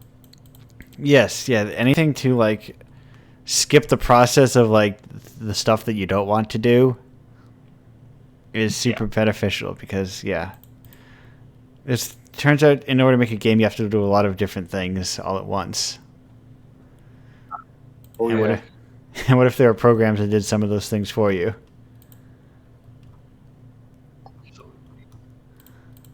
That sure would make it a lot easier. Let's just have game making be computerized fully. Let's have AI make all our games. I actually am an AI. I don't want to scare anyone, but I'm not a real person. I'm the result of thousands of hours of captchas. So you're really good at identifying streetlights and chimneys. He's not quite there yet. Bikes he can get. Okay, it's like 70% of the time. 70% of the time, 100% of the time. I realize that they're starting to train drones now because they keep asking me about chimneys. Oh God! Sabotage them on purpose. Well, I do need to access these websites. So I guess I'm going to train these drones not to run into chimneys. No, it's actually really weird though. Like, they started asking like, "Oh, which one of these is the traitor?" And they just have a bunch of people, and you're supposed to just click one. And I don't know what they're trying to get me to do there. That's kind of terrifying. That sounds. I made an anti-drone post one time, and I appeared on the next captcha.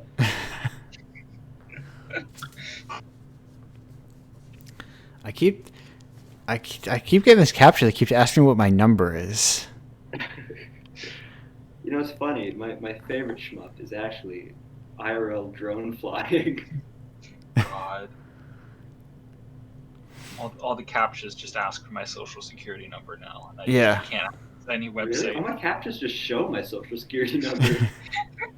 They literally just say, "Is this it?" And you're supposed to click. The only button there is yes. You can't even click no. Beautiful.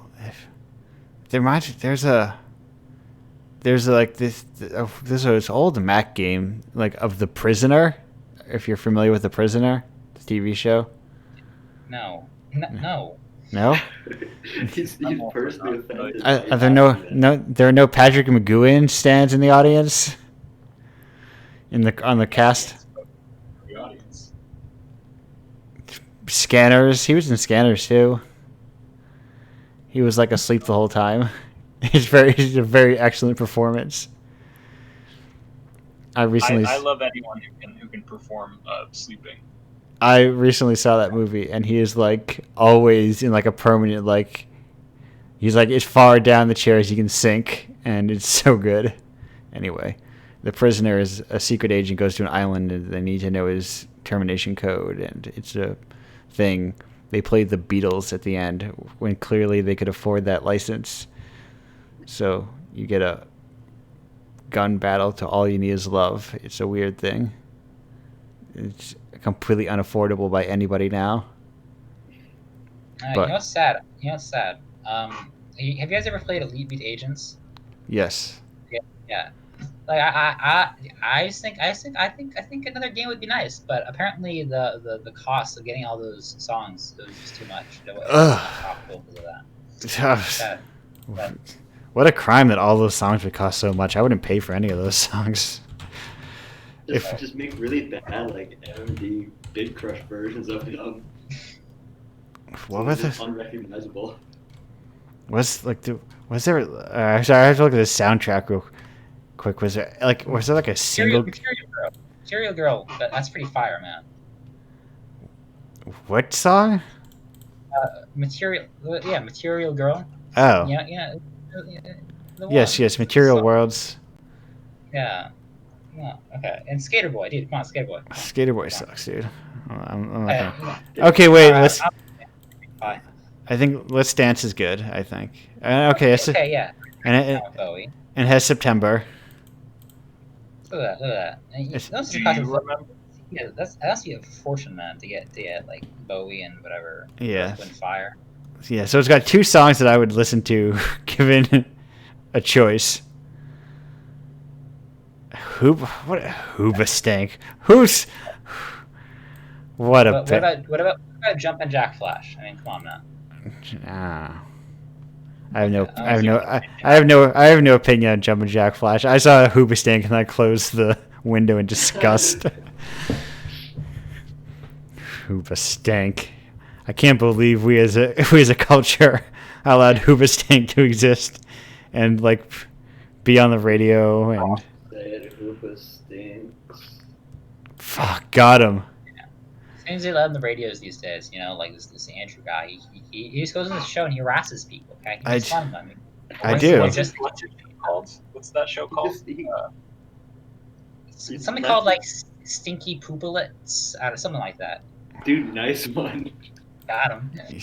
I feel. Being on that show. Oh shit! I feel like I have to end this show because I got so roasted. He lets his most rambunctious guests just walk all over on the other side of all the other guests. Hardly. Professional. You're hardly. I don't want to. I know you're having a good toot. He's trying to shock the guests. I know you're having a good toot of your horn over there, but you are far from the most rambunctious guest I've ever had. That's a relief. There are people. Yeah. There are people who know me in real life who have been on this show, and they are far more rambunctious because they know who I am. I know who you are too, thanks to all the captchas, and so yes.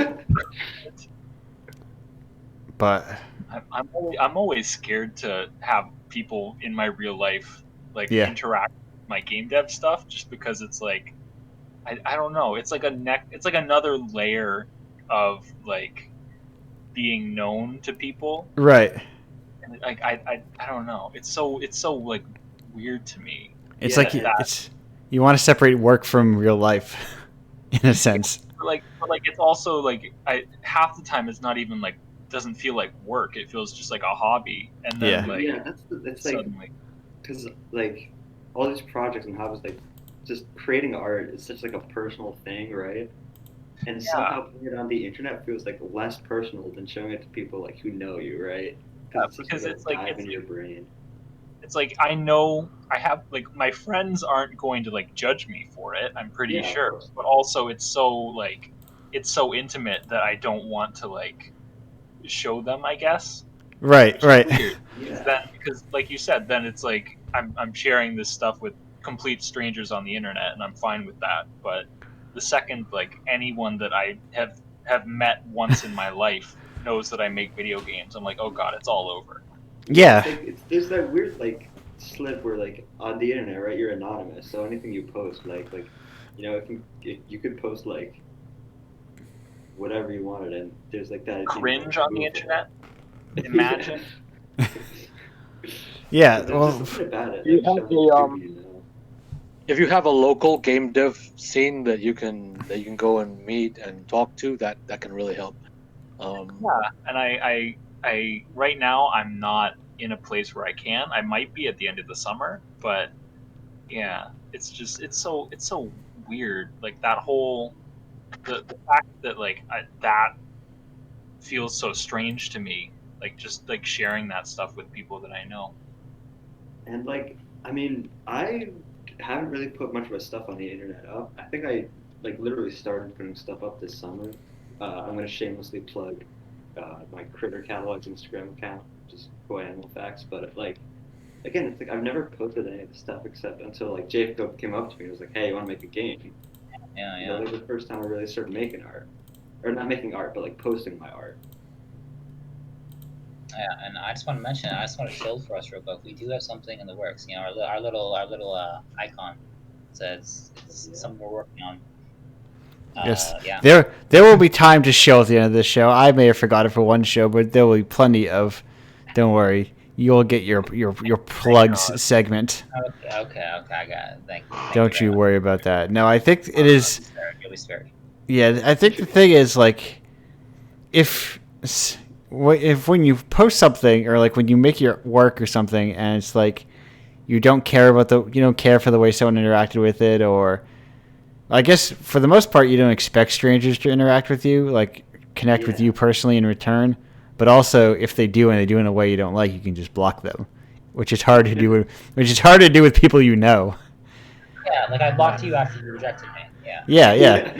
You say that, but there was somebody who got rejected who then went and rated the zine 1 star. Really? That was actually Jacob. And I was like, me and my numerous alt accounts.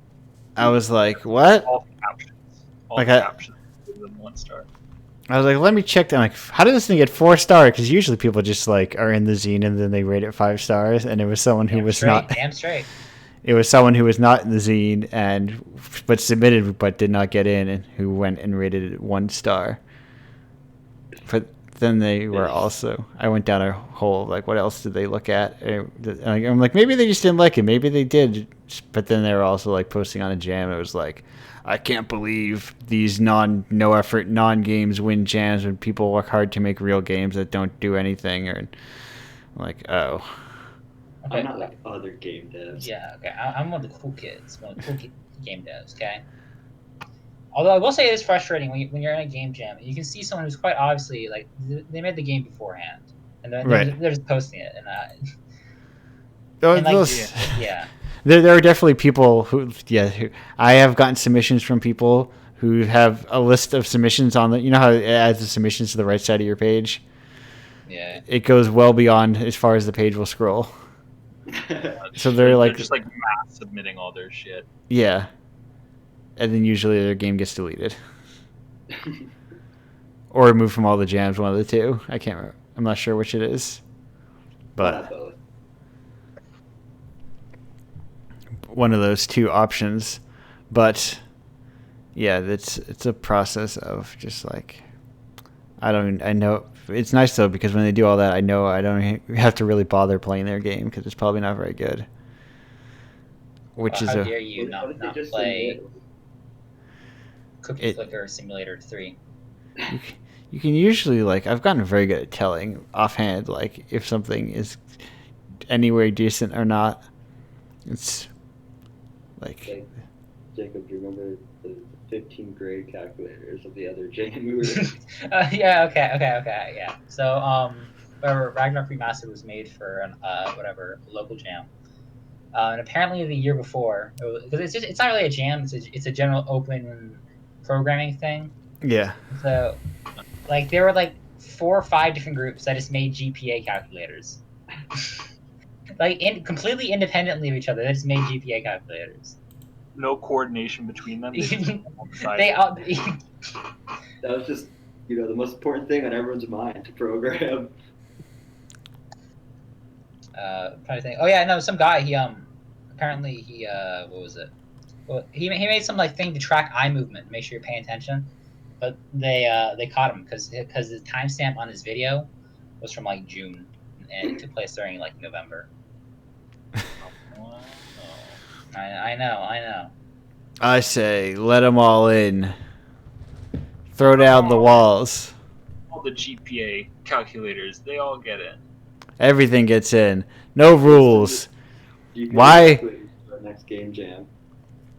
Here's my game jam rules. No rules. Why do you have to? What's the point of recreating Crunch Culture but for free? Okay, well, I will be submitting your games to your own Indiepocalypse. So watch me. I'll just hand me the source files. Give them over. Hand them over. No. Submit Indiepocalypse issue 15 to issue 16. You know. Yeah, I'm in this bundle. It's got 10 games in it. You might like it. I don't know. Oh, that's really cool. It has a launcher and everything.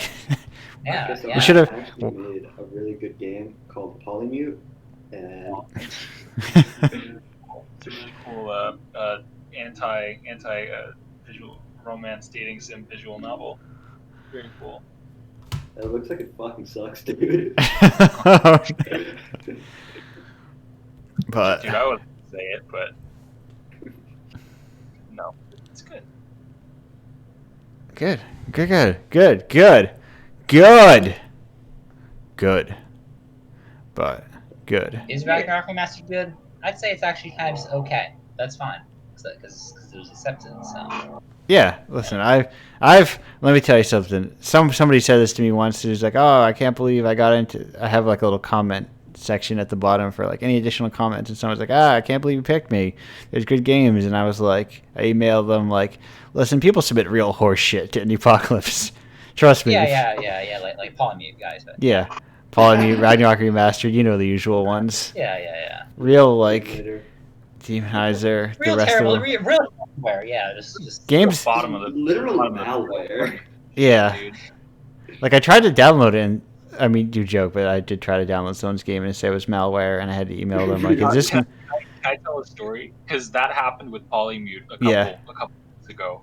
I updated it like a while ago, and someone messaged me on Twitter DMs and was like, "Hey, your game is being flagged for malware on my computer." And I was like, "Oh shit, that's probably not good."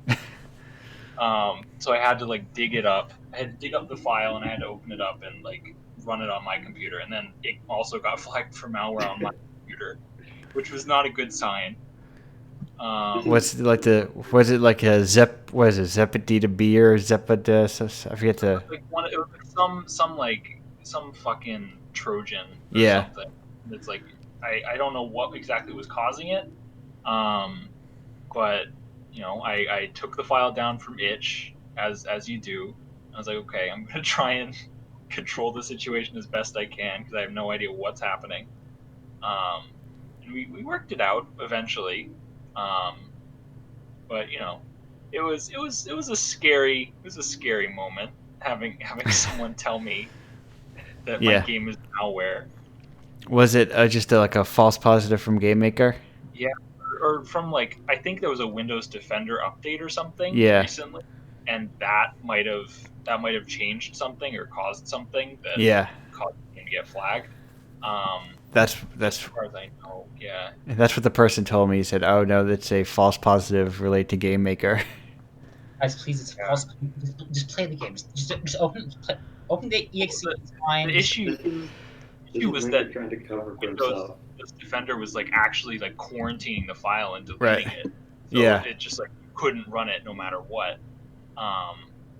So I had to like take the file down from itch and then put a new one up. And like that fixed it, I guess. I guess that did it. Yeah, I was like completely. I had to turn off Windows Defender to like download it at all. It just like immediately jumps on it. Or you just can't play it. It's wild. But I swear to God, I think malware, please. But did you all you did was just rebuild it, basically? I just compiled the file, turned it into an executable, and then just put it back in the I think it might have been something with the zip file actually. Right. I can't remember. But like I put it in a new file, a new folder, and like I put a new README in, and I was just like, okay, I'm just gonna make everything. I'm gonna remake everything and upload it to itch, and then download it again to see if it does anything, and it didn't do anything. So okay. So yeah, so it works now. If you want to get Polymute, download my game. I've already got a copy. I mean, I should hope so. I actually downloaded it and it actually crashed my computer multiple times. So, buddy, sorry about that. I mean, making all these really weird captchas show up. You to identify chimneys and input your social security number. Yeah, and some weird shit about penis worms. You joke, but you do have a copy of it. Being in the same issue, that is. You do have your complimentary copy. No, wait, no, you don't. No, you're the 12er. Shit, you gotta go out and buy it. Either. I mean, you might have it for free anyway, depending on what I bought the whatever the racial justice thing. So yeah, so you have it. You have it then. Oh, and you also have a copy of Indiepocalypse #4. Well, I actually didn't want that, so I gave it away. You say that now, but when this becomes when this Indiepocalypse takes off in 3 to 4 years, I can. I'll see it because I'm part of it, right? No. I'll know when people start paying attention. Like, oh, I love this thing all along. I'll be like, yeah, I can smell the stink of sweaty desperation wafting off of you. I know you that. You're on the podcast. You're a poser. I can tell that you are clearly just paying attention to this now because you think it can get you money, and I'll be a real piece of shit about it. So what I'm saying is get in early, because if you don't, I'm going to be a real piece. On the MLM as soon as you can. Yes, get in. Get in on the. Let's all be girl bosses. Okay, here's how it works. Okay, so you have Andrew, who's head. Okay. Andrew, who is 100% pro MLM. He recruits more people for Indiepocalypse, who have a game included. Then those people have their own Indiepocalypse issues, which get more people. Okay, and the money it goes up into everyone's pockets. It's like wait. Trickle up economics. When does the money go up? I haven't seen that part yet. Oh yeah, it's right after you complete this CAPTCHA. Okay. 5 business years. Fuck, it's taking so long. I actually forgot MLM meant multi-level marketing. What do you think it meant? Men love men. Men loving men.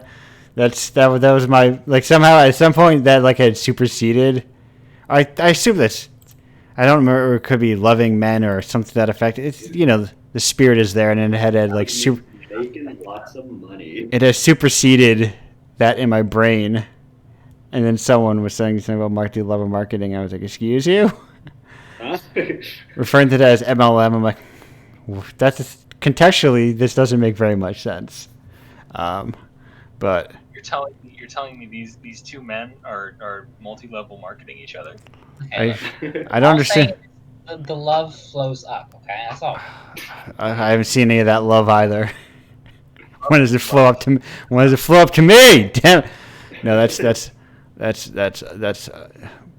partially untrue. One of the last events, or one of the more recent pre-COVID events I did, there was a very, very thirsty man at my booth, and I was like, "I'm not interested in you, dude. Get out of here." Oh, really? But I felt the experience of what it must be like to be a woman at a convention, and what a miserable life to live. What are you talking about? Everybody loves to be harassed at public conventions. Yes. Yes. Hey, look, the thing is, I enjoy doing it. They probably enjoy being harassed. Okay, where's the issue? It's a miserable. Listen, really, you should see it as a compliment, and thus, I legally cannot be in the wrong. Yeah, we are. No. I lost on my eyes and dotted my T's. Or wait, can't even joke about it. Yeah. Can't even. Is that on our no list? That's that can't even listen, because the problem is the people who do it are real tactless dudes who don't understand subtlety. That's true. They might not even know this is a joke. They might face value. Right. In the same way they don't recognize that someone going behind their booth and crawling away from them as far as they can, it means that somebody no longer wants to talk to them. All right, this is wait. I've been harassed, but not harassed, but short story. I played Dungeons & Dragons. Woohoo. Yeah. This is the. Yeah. And I got this little T-shirt on. It says Dungeons & Dragons. It's this nice little T-shirt. Okay, so I'm at a restaurant. Okay, this little buffet. They don't really exist anymore, but whatever. So I go to get food, and this guy, he's like 5'4", 400 pounds, cargo shorts, oversized T-shirt, fedora, and neckbeard. Like he literally is the splitting image of a neckbeard. I'm not even joking. I wish I was making this up. He comes up to me and says, "Oh, I see you're a fellow purveyor of Dungeons & Dragons as well." Oh shit! I can hear his voice in my brain and in my soul. Edition? I'm just like, 5th edition. And he's like, I see. so were you at KazooCon last? I didn't. It was some like random name, KazooCon last weekend. I was like, no. And I walked away, and then the rest of the time he was kind of just like looking at me. Did you mention though that you were on a date? I was on a date at the time. Yes, I was on a date. This random guy. Yeah, no. What a classy locale. Now, was this like an all-you-can-eat buffet? Yeah. I'm not gonna say anything about this man. Okay, I'm not gonna say anything about him. All I'm saying is me and the boys are getting vaxxed up, and the first thing we're doing is we're rolling into the buffet, eating too many mashed potatoes. To ask strangers about Dungeons and Dragons. To load up our plate on mashed potatoes because there's no rules in the buffet. At dinner can be just mashed potatoes. Do you think that made the date better in her eyes? Okay, all I'm saying, that was a plus? All I'm saying is that's probably the only thing I remember from that date. So. Perfect. Wow, he has such cool friends. What a cool cat. It's like you're like a local celebrity. Yeah, sure. At the buffet, which is now closed permanently. Porno for all the buffets. Buffets. Pour your infinite soda out for all the fallen buffets. Yeah, let's pour one out for Cece's Pizza, everyone. I never had a Cece's Pizza. I feel like it's just made up. I feel like Cece's Pizza is like you see that in like a Disney Channel movie. Like, oh yeah, let's go meet at Cece's Pizza. Is that real? Like, is that real? Like, apparently it's real. I think I've seen one in the wild. The only buffets I know of are the old country kind. The only ones I ever knew. I've been to a Chinese buffet or two. Yeah. I'm talking about like chains, though. You know. Yeah. But. I mean, like, could buffet chains really afford to keep themselves afloat, right? If they're like all you can eat. Well, yeah. During COVID. That's for sure. Yeah, but they're like all you can eat. But like I said, they're like, it's potatoes and French fries, which are also potatoes. It's food that you can make very easily. Yeah. And that fill you up. Like, how like cheap macaroni and cheese is at the supermarket? Well, what if you bought it in bulk? It's even cheaper. And then you just served it to people. Just buy a cinder block worth of cheese. I think that the secret trick is that people can't eat as much as they think they can. Oh, that's true. People. You have to eat like many pounds of food to actually break even at those restaurants. Yeah. So. Fly back into the beginning. Right. Augustus Gloop obsession. Yes. Decimate any buffet. And what? I was so tempted to barge in and be like, "What the hell? They used milk as rain."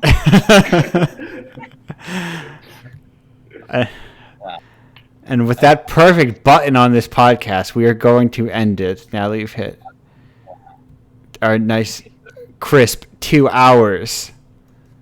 What a clean show. I'm getting this show so clean, so polished, so well done. Wow. Okay, stop cleaning me though. I actually like being a little dirty. No, listen, everyone. Little dirty boy. Everyone needs their natural oils. I am a minor, so I don't appreciate that talk. Okay, I'm sorry. Yeah, but say it again. Huh? Right, but cut end the show up. Cut it off. Cut it off. No, I promised plugs. I can't cut it off. Right, I need to. Also, you missed that the real joke was that he was a miner in that he's covered in soot because he's in the mines. But I'll let that one slide for this time. We are not. With this podcast would probably theoretically be under gaming, not gaming/comedy yet. So we can allow any missed wordplay. Today, sir. Listen, this show as it goes on further, as it becomes more self-indulgent, as I become more, I don't know, people are more aware of what they're getting into being on this show, it will become games will become a distant memory. Imagine the year 2025. Yes. The Indiepocalypse podcast is more popular than SNL. Well, yes. Yeah, it's pretty easy, to be honest. We'll have all the same stilted arm swinging as us. Listen, Grimes is either a phenomenal actor, way above everyone else, is on like playing 6-dimensional chess, or is the worst actor I've ever seen in my entire life. And it's nowhere in between. There cannot be a middle ground. I can't stop thinking about that arm swinging. It's too much. It's here's my advice to everyone out there in radio land. Go look up SNL, Elon Musk, Wario, turn the sound off, and wait till Grimes shows up as Princess Peach and just keeps just like shaking her arms all over the place. And I don't know why. No, that's how you act. You convulse. To be fair, you get to swing your arms from side to side. So yes, go on, everybody. Let's do the Mario. I know. I was just talking about that. I was actually just talking about the Super Mario Super Show fairly recently because I was talking about They Live and Roddy Piper and how he was on that show. But that was one of the three. That was the Mario VHSs that I owned for the Super Show. One of my episodes had Roddy Piper on it. He was fixing a vacuum cleaner, I think. Oh, I have him on DVD, so I'm kind of better than you. Yeah, sure. The one thing I know from that show is the Lou Albano drug. Don't do drugs. Video. Because if you drugs kids, you'll go to hell before you die. Sounds beautiful. It's chaotic. For a long time, I was doing pixel dailies and doing everything in 32 by 32 because it was fun practice before I started this, and then I got very busy. And one of my best works was Hotel Mario. I think that's probably the best work then, just guessing about the name. It was like honestly, it was fairly good for like a 32 by 32 piece of art. I feel like it really captured the opening shots of Hotel Mario. Helltel Mario. Helltel Mario. Welcome to my new creepypasta, Helltel Mario. Mario looked at screen and was hyper realistic, and his eyes bled at me, and he said the fuck word. Okay, well, to be fair, every copy of Hotel Mario is personalized, so yeah. Let's bring back this. We should chill. We should chill.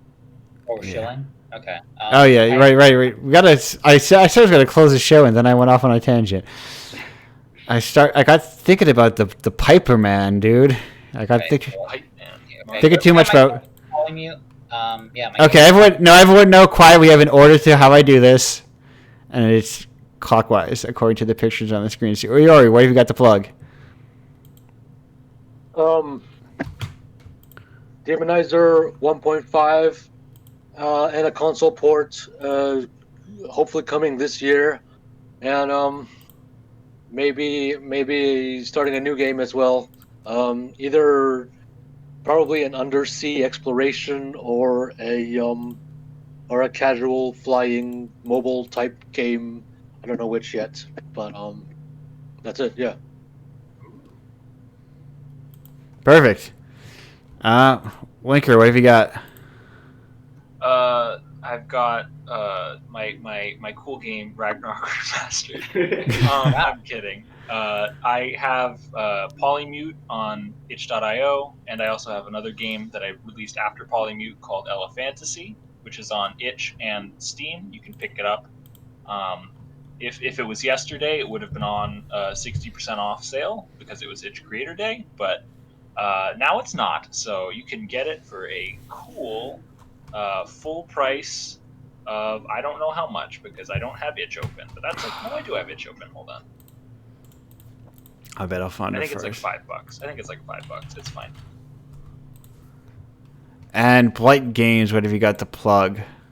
Alright, you can check us out on itch at Blight Games. We got Ragnarok Remastered. Also working on a new game, Hunting Havoc. It's where our little icon comes from, where you hunt down endangered species for profit.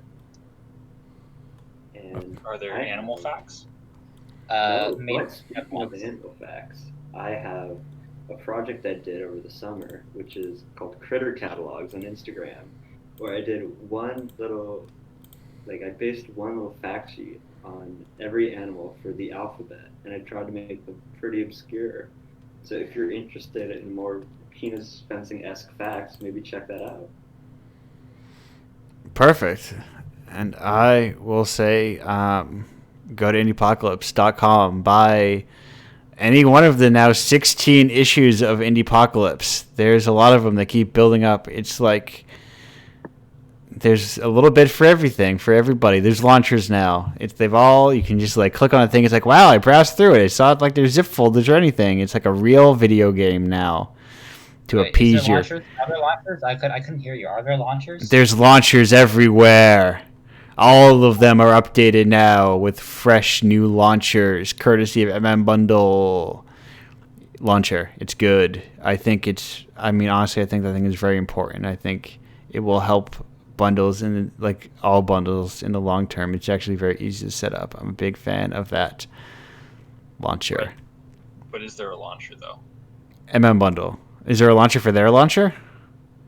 Are there launchers?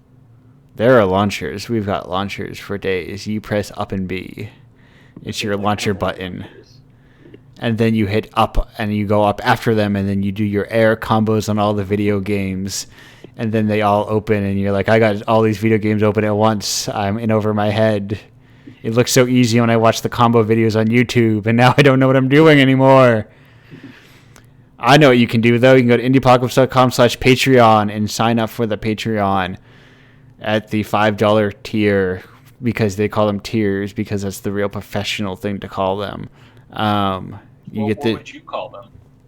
You pay me $5. I don't know. Whenever like terminology starts to bleed in, and it's like, I might as well just fucking circle back on it, you know? Yeah, no. Andrew prefers more personal relationships, so tier calls them like, no, you're like an acquaintance, like, my best friend, like, $100, you're my lover, like. None of that. I'm impersonal. I'm not your friend. I'll never be your friend. Don't talk to me like I'm your friend. I'm a guy on the internet. Hey, what if I paid you? It's still not I would take it and pretend to be your friend for roughly 2 seconds and then stop being your friend. If anyone on the all I need. If any strangers on the internet claim to be your friends, they're liars and don't trust them.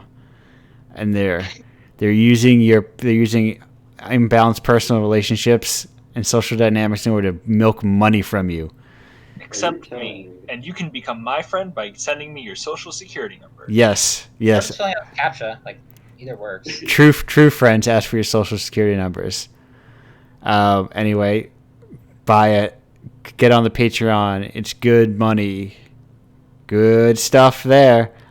Submit your games using indiepocalypse.com/submit, or submit pretty much just exclusively submit mini zines or comics using indiepocalypse.com/zine. I am far stricter with those. So you may not get a response even if there's nobody else submitting, because it's like in there I can be quite the chooser because there's limited space. So I can just say I like this person's work and I want to include it. I actually made this fan art of Andrew. You and me were friends in it, and the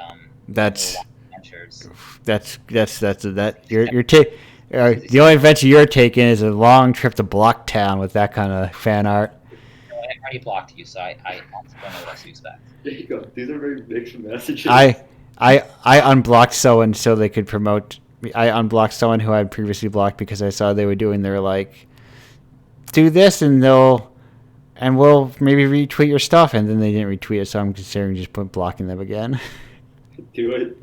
I probably will. Do I it. I've grown to blocking people who I find to be unfunny. So. Wait, why can't I see your? Oh, whoops. Anyway, I think I'm probably on thin ice in that case. Well, you're on thin ice. How many of those quote retweet things do you reply to? Because that's how you. Let's end the show, everyone. That's how you get on thin ice with me. Yeah, let's cut. Let's cut right here. Yeah, okay? I'm already cutting. Here we go. Goodbye, everyone. You have 2 seconds to say goodbye. Bye.